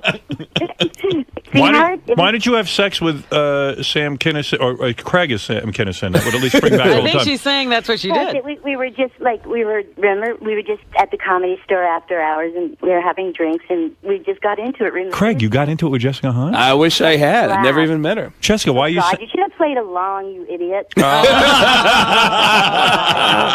You're doing the Howard Stern show. When you had sex with Jessica, you did not like the fact that she revealed that you shit the bed and lost control of your bowels. I think it was the falling asleep inside of her. Yeah, I think that's it's always nice. You always want to be praised. You always want people to go, man, he's the best lover I ever had. The last thing you want to do is turn on your radio and go, God, he shit the bed! He was sleeping. He was a great lover. Wait, Tracy Morgan. Jessica, thank you. Tracy Morgan's on the phone. He's upset. He does not like the way you do his voice. Tracy, go ahead. Hey. Hey. Yes, you're an asshole. You think Craig is an asshole? Yeah. Why? Bitch. Bitch. Oh. Because you don't... make a phone call to Marcy Projects, motherfucker. Yeah. That's true. Man. Tracy, go ahead and say what you have to say to Craig. Sign me a check, motherfucker. I'll walk away. Yeah, I'm all about assholes and toes. So you want to be paid, in other words. Fucked up I am in the head. Yeah, you are a little bit fucked up today. What's going on? Grew up right across the street from Jay-Z. Oh, yeah? I know, yeah. He grew up across the street from Jay-Z. That's right, in the hood. That's crazy. All right, listen, so the Miss Craig. Amputee thing. Oh, yeah. Getting back to that. The Craig Miss Gass, by the way, for more info, go to myspace.com/Craig Gass. Oh, and there's a picture that I put on there. Have you banging Miss Amputee? No, from the roast. Steve-O showed up to be a part of the roast. He was so lit by the time we started rolling tape. This was the roast of Gene Simmons. Of Gene Simmons this week. It was Jeff Ross, me, Lisa Lampanelli, Jim What did Norton. you do? Did you go up as Gene Simmons? Did you dress up as Gene Simmons? No, I went up and I did like maybe 5 minutes of jokes about Kiss, about him, about some of the other roasters. And then what do you say about Gene Simmons that would insult him? I mean, you know what? I don't know how much they're going to show. Can he be insulted? I don't know how much they're going to show on the roast, but at one point I said something about, you have the most hair I've ever seen on a bald guy. And he was laughing. And then I just blurted out, what the fuck is on your head? I don't know. I said something about Gene claims. Gene what? Gene claims to have slept with almost 4,280 women and never wrote a song about it because nothing rhymes with gonorrhea. Lisa Lampanelli killed. Jeff Ross told a true story. About how he said, I was your #1 fan. I worship Kiss. I bought all the albums. I dressed up like you every year for Halloween. I idolized you. And then I met you.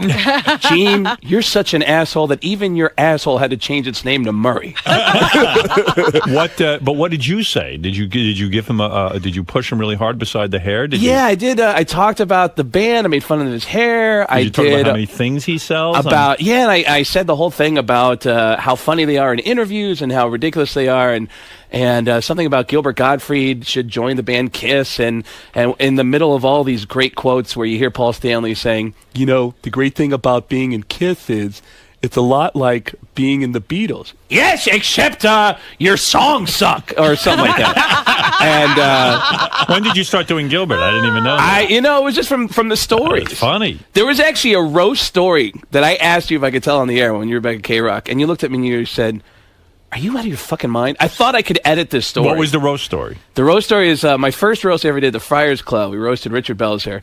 And Gilbert Gottfried was invited to be at the roast, but to sit on the dais. He wasn't supposed not to get up and speak. Not to roast. And when he got there, they said, thanks for coming down. By the way, we're going to put you on after Christopher Walken. And he had no material, which for a roast... What does Christopher Walken sound like at a roast? He says, I'll tell you, I see George Takei here. What do you call a fat Chinese guy? A chunk. Pow! That's a great joke. I don't know. I'm not Chinese. Doesn't matter. Well, it was for the joke. Right. And so Gilbert comes down.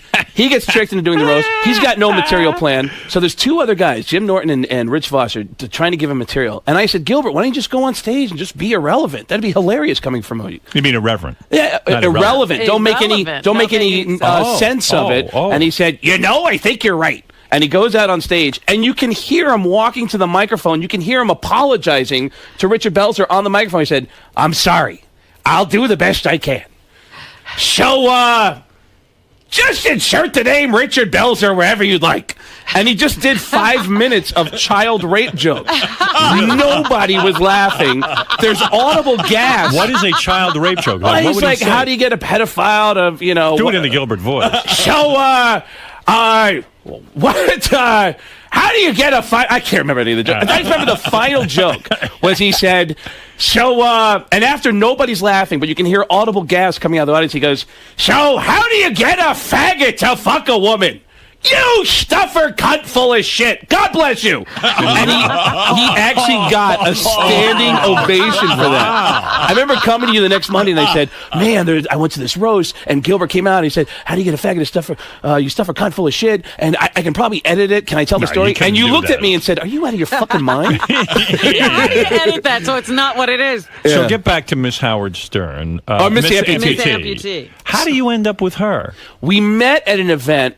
We started talking. She's a really nice girl, and we started hanging out. And I told her, I said, we probably should keep this on the down low because we're going to get goofed on forever. But she's a pretty girl. She's beautiful. But is that the She's first appeared time in Playboy. Were you ever with someone with one arm? Yeah. And was it now, weird? She didn't keep the arm on in bed, right?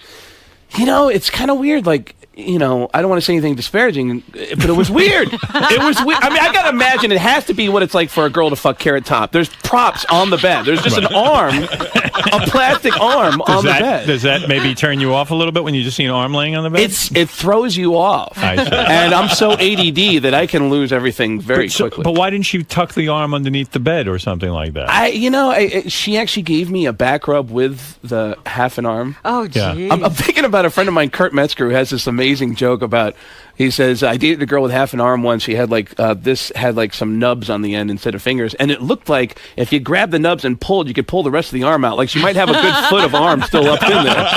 But so is that what ended the relationship? Like you never took her out publicly because she has the one arm? You couldn't be seen with an armless woman? No, I had no problem with that. I introduced her to all my friends. Right. I just didn't want to introduce her to like Florentine and Bob Levy and Sal and Richard, the guys I was doing shows with, because I thought, we're just going to get goofed on. So she would be at the shows, and we just kind of casually hang out, and then afterwards we'd leave together and hook up. So this went on for some time. It went on for some time, and I got it was so significant. Yeah, and it's like you and Jimmy, Rob. But she was a little bit of an attention whore, which kind of bothered me at first. But what do you mean by that? She just loved attention. She did something. We did a show in Philadelphia, and Bob Levy, I love the guy. He has no idea that I was dating her at the time. But we did a show at the Electric Factory, and she said, I want to go and get my ass eaten out during the show. Right. And I said, why? And she said, because I think it'll be fun to go up on stage in front of everybody. And I said, but do you know what that's going to make you look like? And she said, no, it'll be fun. And I said, no, that's not fun at all. And she's like, oh, does that bother you? And I go, of course. Bob Levy's eating cream out of cheese. And I love Bob Levy. I love the man. I adore the man. But I don't want to see him eating out the girl that I'm dating. Yeah. And especially with like blue cheese on her ass. Oh, no, I don't blame you. And she went up and she got her ass eaten out on stage. And I just, she did. Did that end it? No, we dated a couple times after that. Went out a couple times, but I was just really like too freaked out. I was too freaked out, and I started getting irritable. And then she says you were an egomaniac, though. You had to sit and listen to see if your name would be mentioned on the air. No, it wasn't that. She was saying I was irritable listening to Sirius because I'd be listening to a great comedian. I'd say, "Wait, hold on, let me finish listening to this guy." Oh, okay, all right. Yeah. Well, there it is. Well, listen. Let me ask something. Were you kissed by Jeff Ross?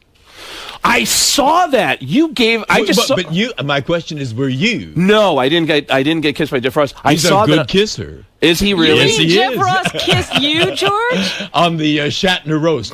Came out of the clear blue sky. I don't know what prompted him to do that. And George stuck his tongue in his mouth. Really? Yeah. Did you? I thought. Did your boyfriend get angry at that?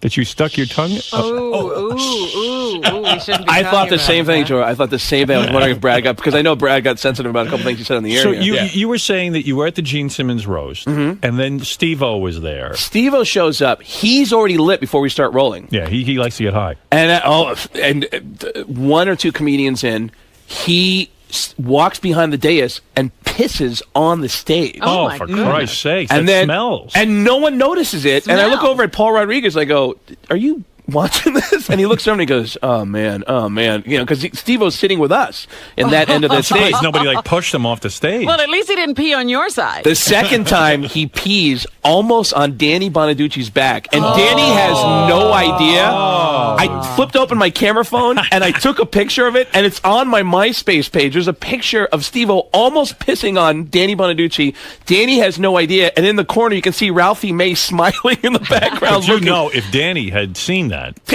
Danny would kill him. So we said Danny, and Ralphie told him, and Danny goes, what? What?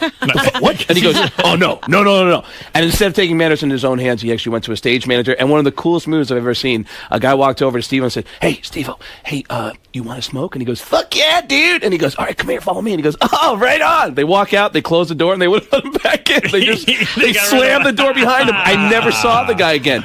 So when the Gene Simmons roast airs, you're going to see Steve-O sitting on the dais for the first 2-3 comedians, and then he's just not there. And he never goes on stage. That's and so he's pissing just on the floor? On the floor, and then the second time when he's standing behind Danny Bonaducci, he's trying to pee in a bottle, but it's spraying everywhere. And that's the picture I got on my MySpace page. But that's what he does. How do you get to that MySpace page? I might need to see that. It's myspace.com/Craig Gass, Craig with a C, and Gass is Gass, 2 S's. And I didn't know you had a coke problem. Oh yeah. Oh, I didn't know that. When was that? Craig when I worked with you. He says when he was with us, he was doing a lot of coke. Really? He claims he had a whole big problem, but now you're sober. Yeah, I've been actually. You know what? Next Friday when I get on stage at the Comedy Underground, I'll be a whole week. 3 years. 3 years. Did you go to rehab? Well, it's kind of a funny story because I went to a rehab that was the wrong rehab. My insurance referred me to this rehab. I called up. I said, hey, I need some help. Did you call up as yourself or as Al Pacino? Listen, I got to keep this on the down low, but I love cocaine. Forget about it. And we got to have you do some Al Pacino phone calls. I would love. You'd be Go surprised. back to the Sal and Richard. You'd be surprised how many celebrities will pick up the phone for Al Pacino. I did that once. Oh, that's a good idea. Just as a goof. Oh, and really? Donald Trump picked up the phone directly for Al Pacino. Tom Brokaw picked up the phone directly. Jay Leno picked up the phone. Letterman almost picked up the phone. His assistant said, "Listen, Dave's he's in lockdown right now before his show. This is a time of day." Yeah, she said, "This is the time of day." She goes, "This is the time of day. You cannot bother Dave." And she said, "But if you want, I can have him call you back." And I said, I'll call back. Forget about it. And she goes, "Oh, and Al, I'm sorry. I know you don't remember this, but in 1982, she goes, I had just moved to New York City. I got out of a cab on 23rd Street, and I saw you on the other side of the street, and I knew I had made the right decision, and I'd come to the right city." And I said, "Oh, well, you could have said something. Me and you could have been an item by now. You and I might be fucking. Who knows?" And she hung up the phone thing and she talked to Al Pacino. Wow. So what happened when you called Donald Trump? You talked to him for a while? He picked up the phone and I said, we got, who was the guy from Fox News? There was a guy who had an exclusive with the Runaway Bride. Yeah. And I said, is it Anderson Cooper? Is that the guy's name? That's CNN. CNN. I maybe it was Shepard Smith or you called one of the anchormen? I called him up and I said, I'm fascinated about this Runaway Bride. Do you mind if I talk to you about it? And this guy, his assistant gave me his cell phone number and said he's on a boat somewhere, but we'll give you his cell phone number. And he picks up the phone and he said, and he was a little reluctant at first when he picked up, and then after a couple minutes he said, "You know what, Al? I gotta be honest with you. I thought this was going to be a joke, but man, I am such a fan of yours. I love all of your work, and I'm just curious, why would you be calling me about the Runaway Bride?" And I said, "Because she seems nutty. She seems like one of those ditzy whores that I'll fuck. So, can I get her number?" And then he realized it was a goof, and we asked for his permission to run the call, and he said, "Yeah, oh my God, you got me, and go ahead." And, he was a great sport. Well, that was about nice that he did that. Yeah, but the rehab story was, I called this rehab, and I said, I have a problem, and I'm answering this guy's questions really honestly, brutally honest. And the guy at the end of the intake questions goes, "All right, well, I guess we're all set, and I do have one question, Craig. You're a homosexual, right?" And I said, "Well, what?" And he said, "You know this is a rehab for homosexuals." And I said, "No." And he goes, "Your insurance didn't tell you that?" And I go, "No, they didn't." And he said, "Well, we're not gay and lesbian exclusive, but we're gay and lesbian friendly. So are you a homosexual?" And I said, "No." And he said, "Do you have a problem with homosexuals?" And I said, "No." And he said, "All right, we'll see you on Monday." And I checked into gay rehab for a couple months. Did any guys hit on you? Couple months? Really? Yeah, it was outpatient for a couple months. It was great. It was the perfect place. I mean, I was... There's a gay rehab? He's no longer gay or on cocaine. Or on cocaine, yeah. Wow. The toughest person... Did you get hit on? No, I didn't get hit on. But everyone's incredibly sensitive. It was a perfect place to be. That's good. The toughest person in the rehab was this lumberjack chick from Oregon. That was, but probably everyone assumed you're gay. I mean, that's it's kind of funny because they would get in these discussions about going to straight meetings. You had to go to AA or CA meetings on your own, and everyone would complain about, "I hate going to straight meetings because all the guys want to talk about is pussy, pussy, pussy. I get so much pussy." And I was right there with them, like, "I know, I hate that too. I'm here to get help. I don't want to hear about pussy." By the way, here's the picture from Craig's MySpace. Oh, where? Oh, you got it? This is Danny Bonaducci almost getting peed on by Steve. That's so weird. Poor Danny must have been sitting there like smelling pee, you know? Yeah. That's a great picture. Yeah, the fact that you took out your cell phone and had the wherewithal to do that. I couldn't believe it was such a great photo op. Well, I could see his piss was spraying all over the back of Danny's seat. Yeah. And who is that laughing there in the corner? That's Ralphie May in the corner. Oh, it's such a great moment. That's definitely worth going on your computer and taking a look at. Unfortunately, that won't be on the roast. It's only on well, who knows? Craig's MySpace page. You know, the funny thing about getting out of rehab is the day I got out of rehab, I got out on April 13th. I took a train cross country and moved in with Mitch Hedberg on April 16th. Do you mean the guy who died from heroin use? Well, I I never saw any kind of hard drugs around him, but I fell off the wagon that night. Right out of rehab. You left rehab and went to Mitch Hedberg's house? I moved in with Mitch Hedberg down the Village. But I mean, he's a guy with a problem. You don't go there. You know what? I never saw him. He's not going to talk you out of anything. I would. The thing that was crazy Mitch, I'm about having a problem. I feel like doing coke, and he'd be like, well, "Go ahead, come on. What are we waiting for?" You know what's funny? There was one day that was kind of weird. Didn't Mitch die from drugs? Yeah. He came up to me one day. I came home and he goes, "Hey man, I'm really sorry. I saw some magazines in your bag and I'm sorry. And he kept apologizing. I go, "No, if you're reading my magazines, that's fine. I don't care." And I looked and there was the magazines and there was a rehab book in the middle of it, and so he was apologizing because I didn't tell him I'd gone to rehab. So I see. It was this awkward moment when he realized he had found out something personal about me, and Well, that's a shame. Yeah. So 3, you don't drink, you don't do anything. I haven't. In Craig always ends up on somebody's couch. Like, remember he was living on Eddie Van Halen's couch? Right. Did you go to see the Van Halen concerts? I haven't yet. I called him a couple weeks ago. I haven't talked to him in a long time, and I said, I go, "Eddie, what's going on?" He goes, "Hey, who's this?" And I go, "It's Craig Gass." And he goes, "Hey, man, what's going on?" And I go, "Nothing. What are you doing?" He goes, "I'm taking a shit. I'm sitting on the toilet."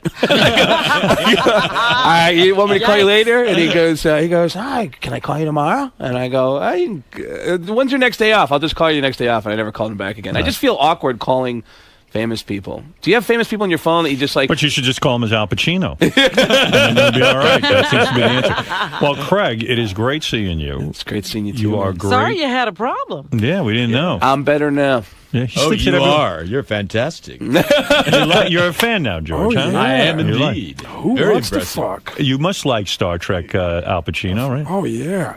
Huge fan of the funny years. I love the funny years. Mr. Spock had the funny years, right? What a cocksucker that Captain Kirk must have been to work with. Yeah. George will tell you, Al, that you as an actor know how difficult it is to be with a scene stealer. You know what I'm saying? As an art, you must share that screen. Share that Call stage. Bill as Al Pacino. He needs that lesson. He does. We need to school him on how Al, to... you would tell him to share the screen and not be a hog. Not being a hog and not being such a... I'll tell you, Captain Kirk, that guy, William Shatner, plays... He's typecast. Right. Every show I see him, and he always plays... the worst actor I've ever fucking seen. You are considered... Let him hear that. It went pretty well in there. You had some really good stories, good impressions. Now, Yeah. The one thing, when you first went in, Howard wasn't too thrilled about your appearance. Yeah, well, here's the thing is that it can go either way. You never know when you walk in what kind of a mood he's going to be in. And you end up just being scared. Scared and prepared for anything to happen. Because you never know. You want to prepare for the absolute worst and to have an out and then have stuff if it's going well. And luckily...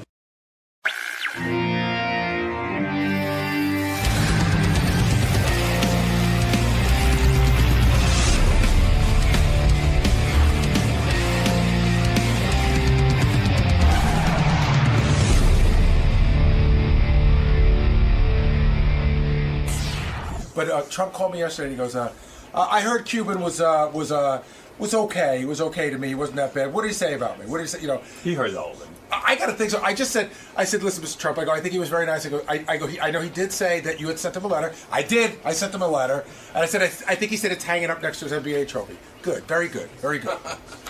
He's obsessed. Yeah, he didn't let anything go. Donald Trump is on the phone. Donald Trump is on the phone again? That's right. And we haven't talked to him in years, and now it's once a week. Mr. Trump fights back too, What's going on? Donald. Good morning. Good morning. Very unimportant, actually, but... Very important in your world. You have such an audience, Howard, and everybody told me that Mark Cuban was on, and he said wonderful things about my family and he did. Myself, and it was all nice. But he did say one thing that we should at least correct the record. Right? Go ahead. Okay. He said that his show, whatever the hell it's called, Shark Tank. Really not his show. He's one of 4 or 5 people on the show. You know, big difference, right? Right. As opposed to the superstar that's known as Trump. Total superstar. Well, you make a point they that actually called me the king of all media yesterday. And I said, no, I have. Somebody wrote an article that I'm the king of all media, and I actually wanted a retraction. I said, there's only one king of all media, right? But no, anyway. but you make a point. Your show, The Apprentice. Well, let's back up. Mark Cuban was on the other day.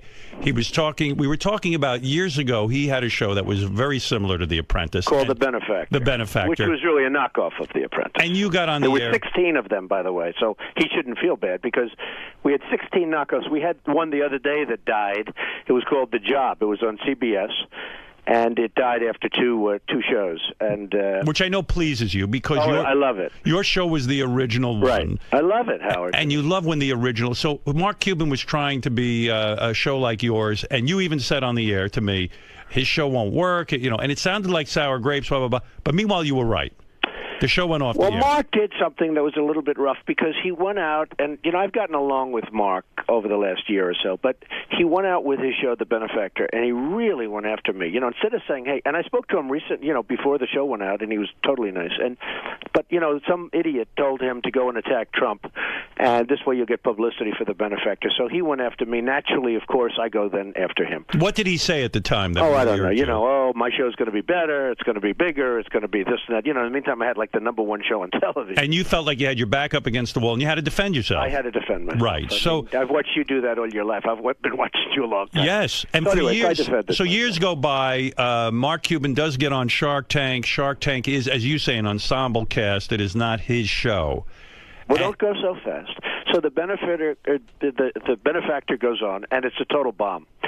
And I wrote Mark a very nasty letter. It was really nasty, and it was terrible. And then I heard he has that letter framed. I mean, it was a terrible letter. He says the letter is framed on his desk. It was an all-time classic Trump letter. What did you write? Do you recall? I don't know. Just terrible. What did you say? Terrible. I can't imagine. I wouldn't have saved it. I would have tried to. I would have burned it. You know why he saved it? I think. No, I know. It's motivation. I think that's cool. Yes, it's a motivator. No, I think that's cool. I mean, I was surprised that he did it, but I heard about it. I thought it was very cool. Anyway, we've gotten along very well over the last year or so, and the benefactor goes off, and then all of a sudden Shark Tank comes on. So Shark Tank goes on during the week, you know, which is much more important than a Friday night, and it totally bombs.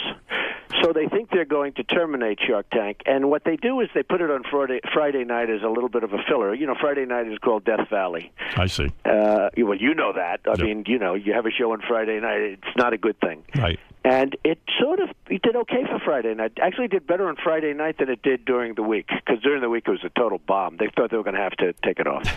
And what happens is it did okay, and that's it.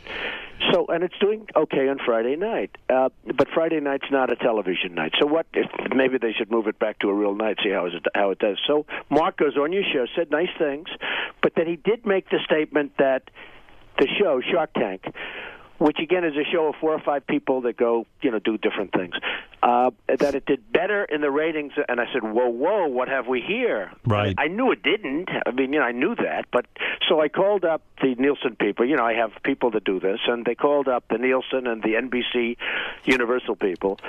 And I sent you a little copy of the Nielsen ratings where basically we kill them. Now, you got to understand, not only kill them, but we're in the 13th season now. This isn't a brand new show. Right. After, you know, you look at what happens with American Idol. You know, in the first season, we were beating American Idol. And in the first season, we were, on many evenings, the number one show and on television. And that was a great honor and all that stuff. But we did very well. But this is the 13th season. And not only did we beat them, you know, we're looking at last season because this is just going on Sunday night. I hope all your viewers and listeners are going to watch it. But what happened, not only did we beat it, but we had to go up against the Academy Awards last year. How would you like a show that goes up? They programmed it incorrectly. That's and it unbelievable. Went up. No. The show opened against the Academy Awards. I said, I don't mind competition, folks. I like, I'm sort of a competitive guy, but you don't open a show and have a show against the Academy Awards. So this year they waited. So as you know, the Academy Awards, which, gets 40, 50 million people, the Academy Awards now is over, and our show goes on Sunday night. But despite that, and we did fine. I mean, we did fine against the Academy Awards, believe it or not. But despite that, so I sent you the ratings, and basically it wins in all categories, and easily wins in all categories. And, you have the ratings, and you can read them if you want, but it's not a big thing. But they come right out of Nielsen. So your point is that when... I just like the truth. You want the truth. I'm an extremely truthful person. Some people would say, why does this matter to you? But I think Everything matters to me. Everything matters to you. Things get under your skin. Not under my skin, no. You know what? If let's say let's say he did beat me in the ratings. Right. I would say that I wouldn't be calling you. Right. I'd call you, but I wouldn't be talking about that. I'd try to get off. You try to keep it quiet. No, I tried. I'd sort of. But when it's incorrect, and when Nielsen is the king in terms of this, whether we like him or don't like him, right? Right. And Nielsen has been very truthful over the years about The Apprentice, and The Apprentice is a monster. And that's why it's on in like 80. So what do you want to say to Mark Cuban? Nothing. No, I'll tell you what I want to say. He just wanted to set the record straight. He was so nice to my children and to me, right? And so respectful. And talking about how my children are amazing and all that stuff. So I don't want to say anything. I think I think it's fine. But why don't you buy a basketball team and beat his basketball team? Every one of my friends owns a basketball team. They're miserable. They hate it. They don't sleep at night. Or sports teams. I mean, I see these guys. George Steinbrenner, as you remember, was one of my best friends. Right. You want to see a miserable evening, go to George to a baseball game, to a Yankee game. It Really? was brutal. Yeah, he loved me. George because it's and I would work. sit. I used to say it was exhausting to sit with George at a game. If Derek Jeter didn't get a home run, he'd say, "Donald, I'm telling you, he's no good." George was brutal. he was brutal. You don't want to live great. your life but like the that. The truth is, these guys live and die by victories. Most of them lose. Most of them don't do a very good job, and I see it. And they say, they're just really miserable. They live and die. And with all the teams, there's only one team that's going to win ultimately. Right. I know it's not good odds. And they're very unhappy people. So Are you? Do you? Well, Donald did try to get into the sports game at one point. Remember that league? Well, and don't forget, I bought a cheapo football. I figured I could get into the NFL rules. Right. That was really one of those harassment deals where you can get into the NFL for no money. That right. Well, you try and you see what happens. And Do you own? But I've had more Mike Tyson fights than anybody else. I have a lot of fights, and I'm very much involved in sports in a lot of ways. Do you own Miss Teen? Miss Teen. I own Miss Teen USA, and I own Miss USA and Miss Universe. I own the pageant. So the big news this week was that Miss Teen Delaware was in a porno. Yeah, and we had to tell her to get a letter of resignation very quickly. Yeah. Why though? Why? Well, she was in a porn. So what? Question. You think about it. Think about our country. So what? Kim Kardashian's a big star because she was in a tape. Paris Hilton was in a tape. Do you think Kim Kardashian's beautiful? No. I mean, I think. Do you think she's good looking? I think she has a beautiful face. I do think so? Okay. I don't like that big trunk. Well, she's got a huge trunk. Yeah. What do you make of that? Well, it's seriously big. Yeah. So what do you think of her? I think she's a very nice person. She was on The Apprentice, so I think she's a very nice person. Yes, I understand that, but I'm saying... No, I think she's a very nice person. Howard, looks don't. I'm not that kind of a person. Looks don't matter to me. Right. The looks of a woman they don't do matter not to you. Okay? Not at all. No, seriously. Now that he's married. No, they don't marry. I don't look at women for their beauty. I look at women for what's inside. Okay, but Howard? what kind of porno was she in, though, by the way? Did you see the porno? Did you? I didn't see it. No, what happened is Miss Teen USA, a very lovely young woman. Right. Although it's hard to say I don't look at looks, and yet I own the Miss Universe costume. That's what I mean. I can't believe you're for real. Sort of like, well, I'm trying to be very politically correct. This is a world of being politically correct, and which is destroying our country, by the way. Everyone's so politically correct. You can't even call anyone fat anymore. You can't call anybody fat. You can't. They accused me. They said that I called Rosie O'Donnell a big, fat slob. And I said, that's not right. I didn't use the word fat. But I've got it. You're still angry with her? No, I don't care about Rosie. Rosie's gone. She's gone. I like her. You do, really? Yeah, I really do. Well, I've had her to my home. We have dinner together. Well, if Rosie finally, says something nice about Donald will...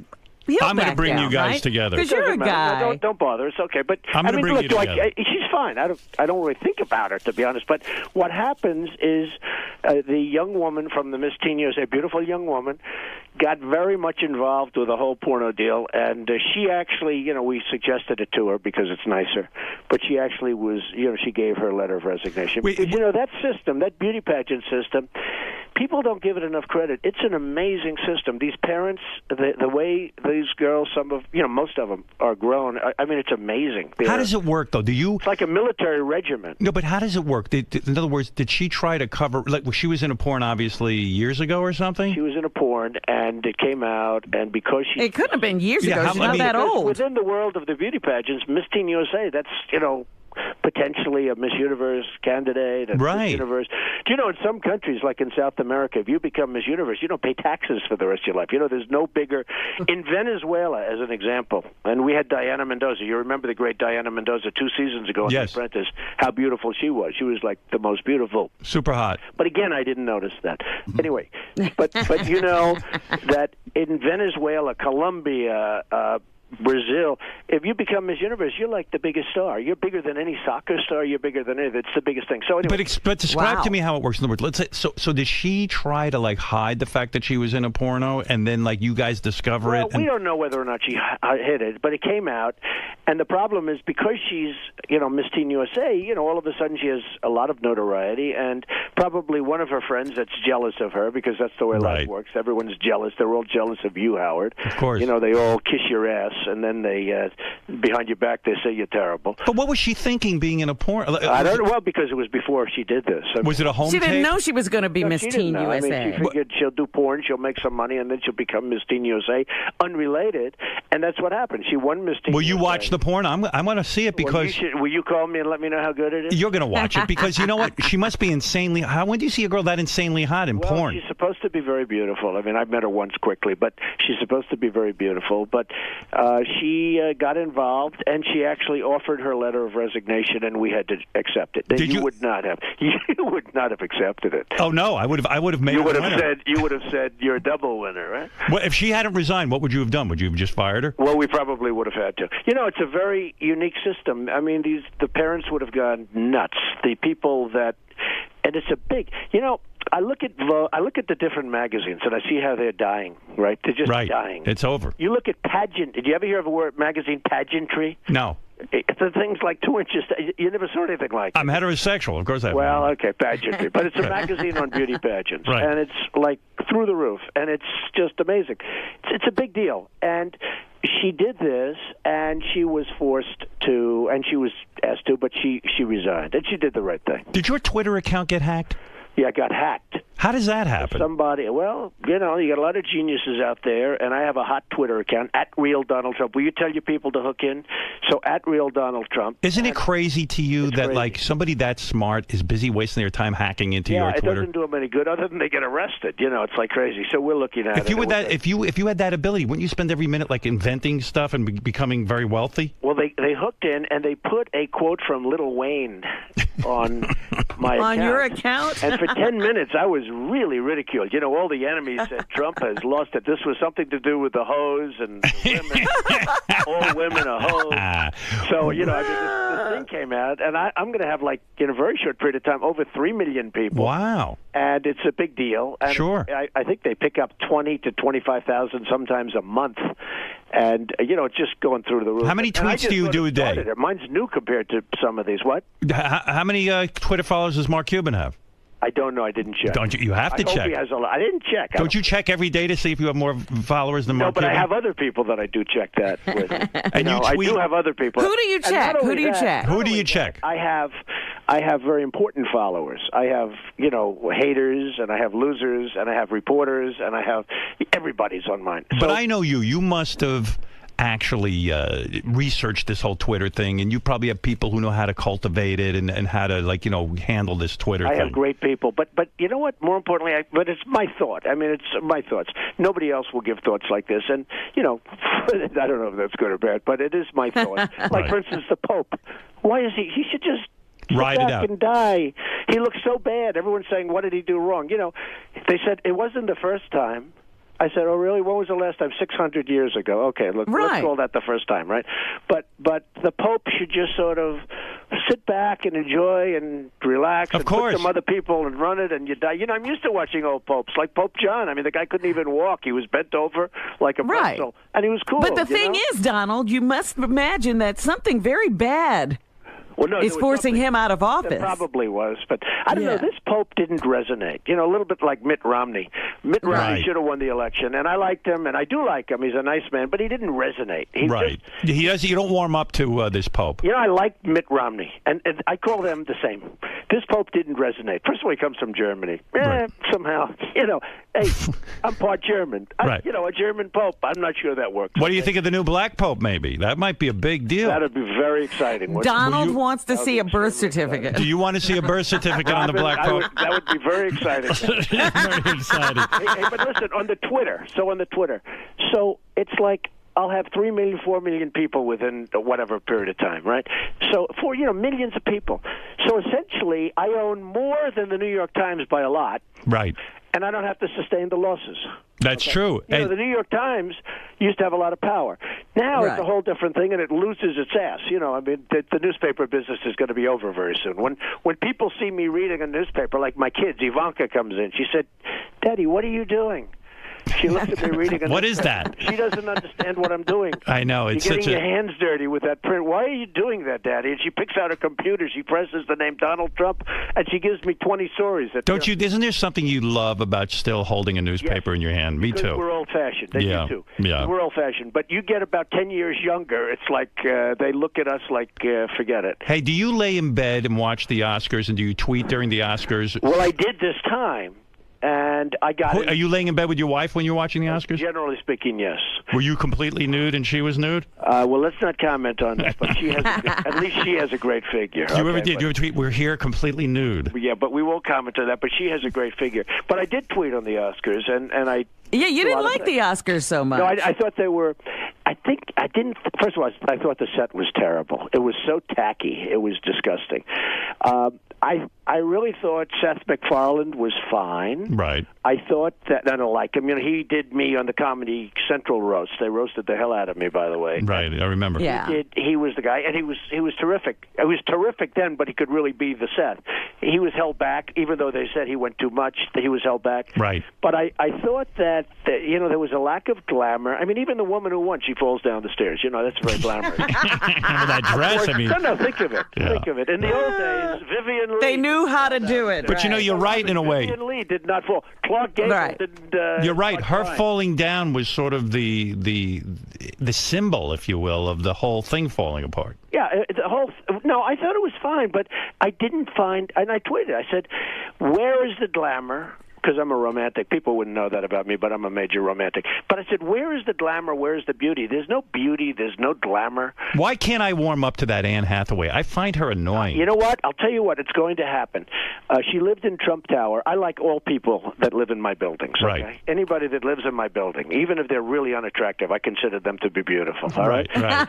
So what happens is she lives in my building. She lived there with the Italian scoundrel. You know the scoundrel? Oh, yeah. Yes. Yeah. And we didn't know. He paid his rent on time until the very end. You know, it was one of those things. But she got lucky when she got rid of this guy. But she lived in my building, so I got to see her up close and personal. I wasn't a fan at all, but she's grown on me. You know, it's like the Mona Lisa. A lot of times you'll have a painting. Friends of mine that really do the paintings big league. A lot of times they won't like it, but in the end they almost fall in love with it. They're like infatuated with it. They can't leave. I mean, they become sickos. They want to sit in the room and look at the She's a terrific actress, but when she makes those speeches, when she makes those speeches with, oh my God, it's very. Well, that's all phony rehearsed stuff. Right, it's all actressy to me, you know. You know, when they get up and they want to thank people and they forget and they don't really forget, but they want to make it like it's a big deal because they're so excited. It's all bullshit. Do you know why I disagree? You know what I disagreed with you on? What? I feel this movie, Django Unchained, was one of the greatest movies of all time. No, I didn't think so. Did you watch it? I'm with you, Donald. Wait a second. Did you watch it? It was a movie that. First Donald of all, loves movies. Okay, for those of us, it's great, and it's not racist. But like the sick kid up in Massachusetts, up in Connecticut, that wacko kid, that dirty wacko kid. Lanza? Now, if a kid like this is going to see this movie, you know, if you're a little bit off to start off with, that movie is not good for people to see. Okay, because I've never seen a movie where so many bodies exploded as a bullet hit them. I mean, I've never seen a movie that bad in terms of that.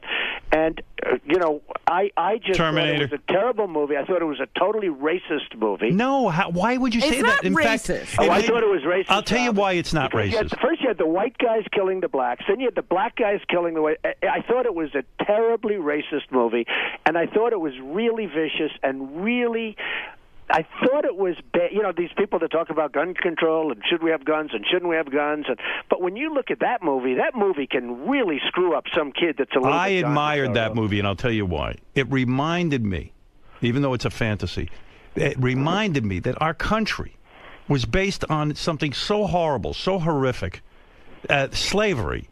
And that if anything, it had the opposite effect on me. It made me feel more empathic with the black plight. Well, I didn't like it, and I thought it was a totally racist movie. So what are you going to do? I think you're reaching, Howard. You're Not saying at all. that Yeah, movie I'm did telling that you. for everyone. That did that for you, For and me. no one I think else. Howard's It was totally. I think Howard's trying to be politically. Not at all. Absolutely. I returned. You know, this I think this is the most ridiculous thing I've ever heard. Halfway through the movie, I turned to my wife. I said, "Quentin Tarantino is a genius, and this is one of the most emotional movies Because I've ever you're seen." adding something to the movie that's not there. You're all crazy. Trying to be politically correct. Really? And He's this being is a headline. outrageous. Hey, Robin, this is going to be a headline tomorrow. I'm in the not New trying York to be Post and the politically Daily correct. News. There's going to be a headline tomorrow. Howard Stern tries to be political. Because No. How long have you been on the air, Howard? Donald, this is how I really First time feel. ever that he's been politically No, correct. I'm telling you my true belief. I've It was always a been racist honest. movie, Howard, and it was a shitty movie in my opinion. One I of the hate best it. movies ever made. It was totally just a revenge movie. It was nothing. I thought it was a nothing movie, and I thought, when a bullet hits the body doesn't have to explode for 2 blocks away. The whole thing was disgusting, and that happened hundreds of times. I thought it was disgusting, and I thought it was very bad for young people to see that movie because I think it can really influence them. Did you have sex during the Academy Awards? No, I didn't. When's the last time you had He sex? paid attention. When is the last time you had sex with your wife? Well, let's see. What time is it? Come on, be honest. What time is it, Rob? Be honest. I won't say that, but Has it really been that long? I have a great wife. I do. I have a great wife, a beautiful wife. She was on the cover of Avenue magazine. She's been on many, many covers, including Vogue. She's a great person. Will we ever see and a her very naked? nice person. Will we ever see her do a nude layout? No, I don't think so. That's a shame. I tend to doubt it. Very sexy woman. I tend to doubt it. I think if we do, I will not be a happy camper. And that woman stays in shape, man. Oh, she's in shape. But she's naturally in shape. It's not a big workout deal or anything, which is nicer, to be honest. Well, she knows with you she's got to stay in shape. Well, I saw a woman the other day. She's in shape, but then I touched her arm, and it was like, a piece of steel. That's right. I don't like that. No, she's naturally in good shape. Absolutely. She's a very beautiful woman, considered one of the great beauties of the world. So I don't know how I got her because, beauty doesn't matter to me. That's right. Yeah, I told you that. Did you wake up one day and go, "Oh my God, she's actually beautiful"? No, that's the way it happened. You fell in love with her personality first. Well, listen to I fell in me. love with her soul. So listen, Howard. I'm going to do the Today Show now, so I have to run. But I will tell you. See who I do first? I do Howard first, and Robin. Who will? Robin's so important to you, Howard. Do you have any idea how lucky you are, Howard? I thank God every day. I mean, I do. Robin is just great. She's got such a way. She's fantastic. No, that's true, and I mean, I've said it a long time. She is fantastic. This is not a major breaking story, but she is fantastic. You're right. Thank you. You're I do love absolutely her. right. So, Howard, I just wanted to call you up at the Nielsen ratings. And Very good. If you We look have at it. The Apprentice versus that other show, Right. Shark Tank, which is fine, by the way. I think it's fine. But if you look, The Apprentice blows it away. Do you have the Nielsen ratings? I have it in front of me. You're not lying. Confirm that. I am confirming it right now. Thank you. By the way, answer this one question. How old is Melania allowed to get before you cut off her age? Well, I'd love to give you an answer there, Howard, because I could do, but then it becomes a headline, and so I would say this: when she's 80, 90, I would still consider her a great beauty and a great wife. Yeah, I think this marriage is going to last. I always said it. Well, she's very strong and very nice. I mean, she understands me. She gives me my space, which I really need. One quick story on Melania, because I have a couple of minutes. They just told me, but one quick story, because I do love this show. One quick story. So Tom Cruise calls me, and he wants to go to the women's skating rink. So I call up Melania. I say, can you believe it? Tom Cruise called. Do you believe it? She goes, but why do you tell me this? You're a much bigger star than him. He is nothing but terrific. He is nothing. Tom Cruise is just a movie. She's You are the biggest amazing. star in the world. There's no bigger star. She knows how to get you hard. Well, no, I said, really? You believe that? Yes, of course. Don't even waste my time by telling me about that. And I'm saying, other people, if I said that, they'd say, I can't believe what does he want you for? So she's very smart, and she's a terrific woman, and that's good. She loves you. And I love you guys, and take care of yourselves. Thank I just wanted to set the record straight. Who will be interviewing you on the Today Show? Matt Lauer. All right, very good. Okay? All right. So long. So long. Bye-bye. Bye, the wonderful and vivacious Donald Trump, who reminds us that he is beating Mark Cuban in the ratings even still.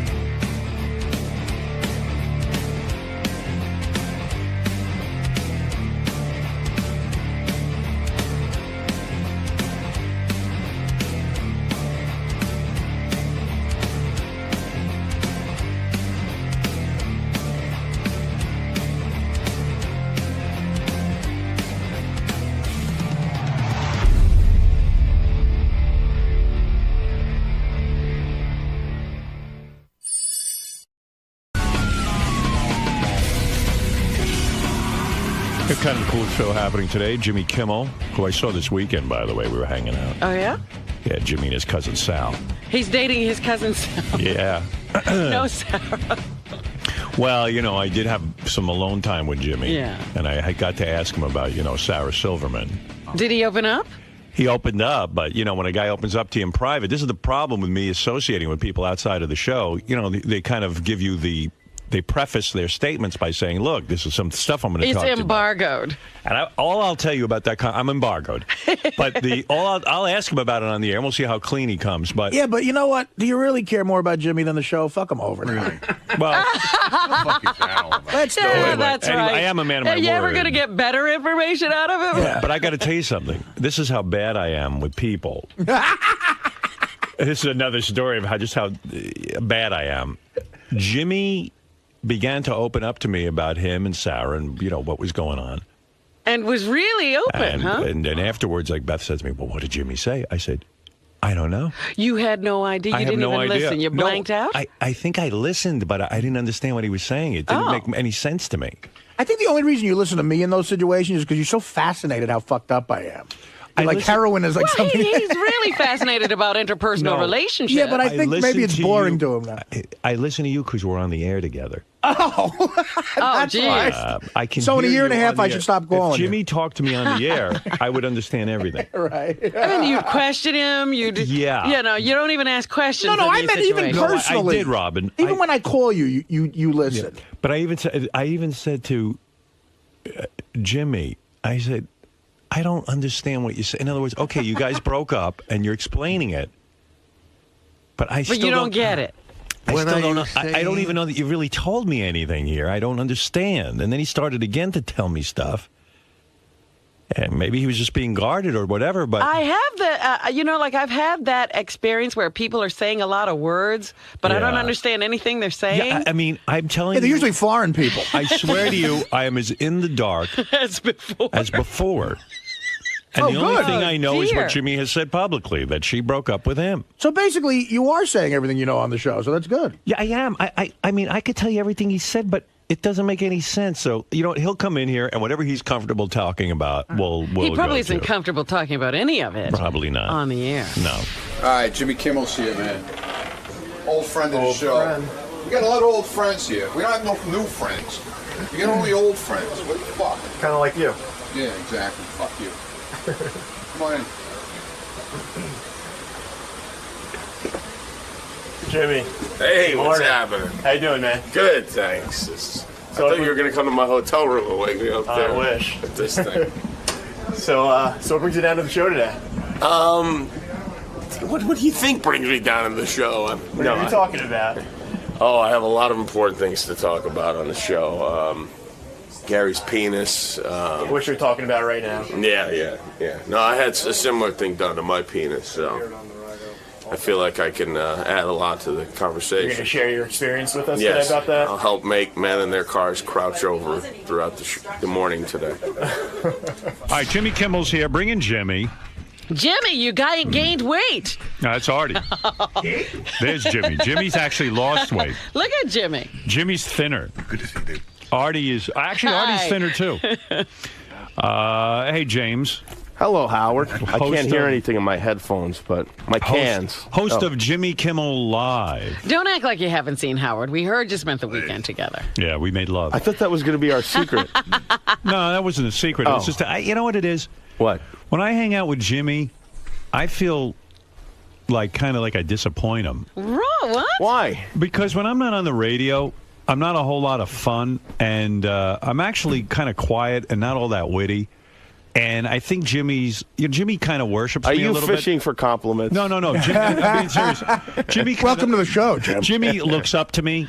That's true. That is true. And so you expect that he expects something. Like I had Jimmy's stories, like when he was in high school, he listened to me, or someone sent him a tape, and he wanted to go into radio. I don't know what the whole thing is, but then is this your way of saying you want Fred to play music and for me to go on? No, it's him saying he wants Ralph to play music. It's always awkward because I know, probably Jimmy's expecting this great guy to hang out with him, and I'm really not a lot of fun, as Beth will tell you. I disagree. We did have a lot of fun, and I have a lot of fun. I'm not. What do you think I'm expecting? I'm not expecting Robin Williams bouncing off the wall. That would be annoying. But I know, you like to sit and like Jimmy came out to see me, so it was like.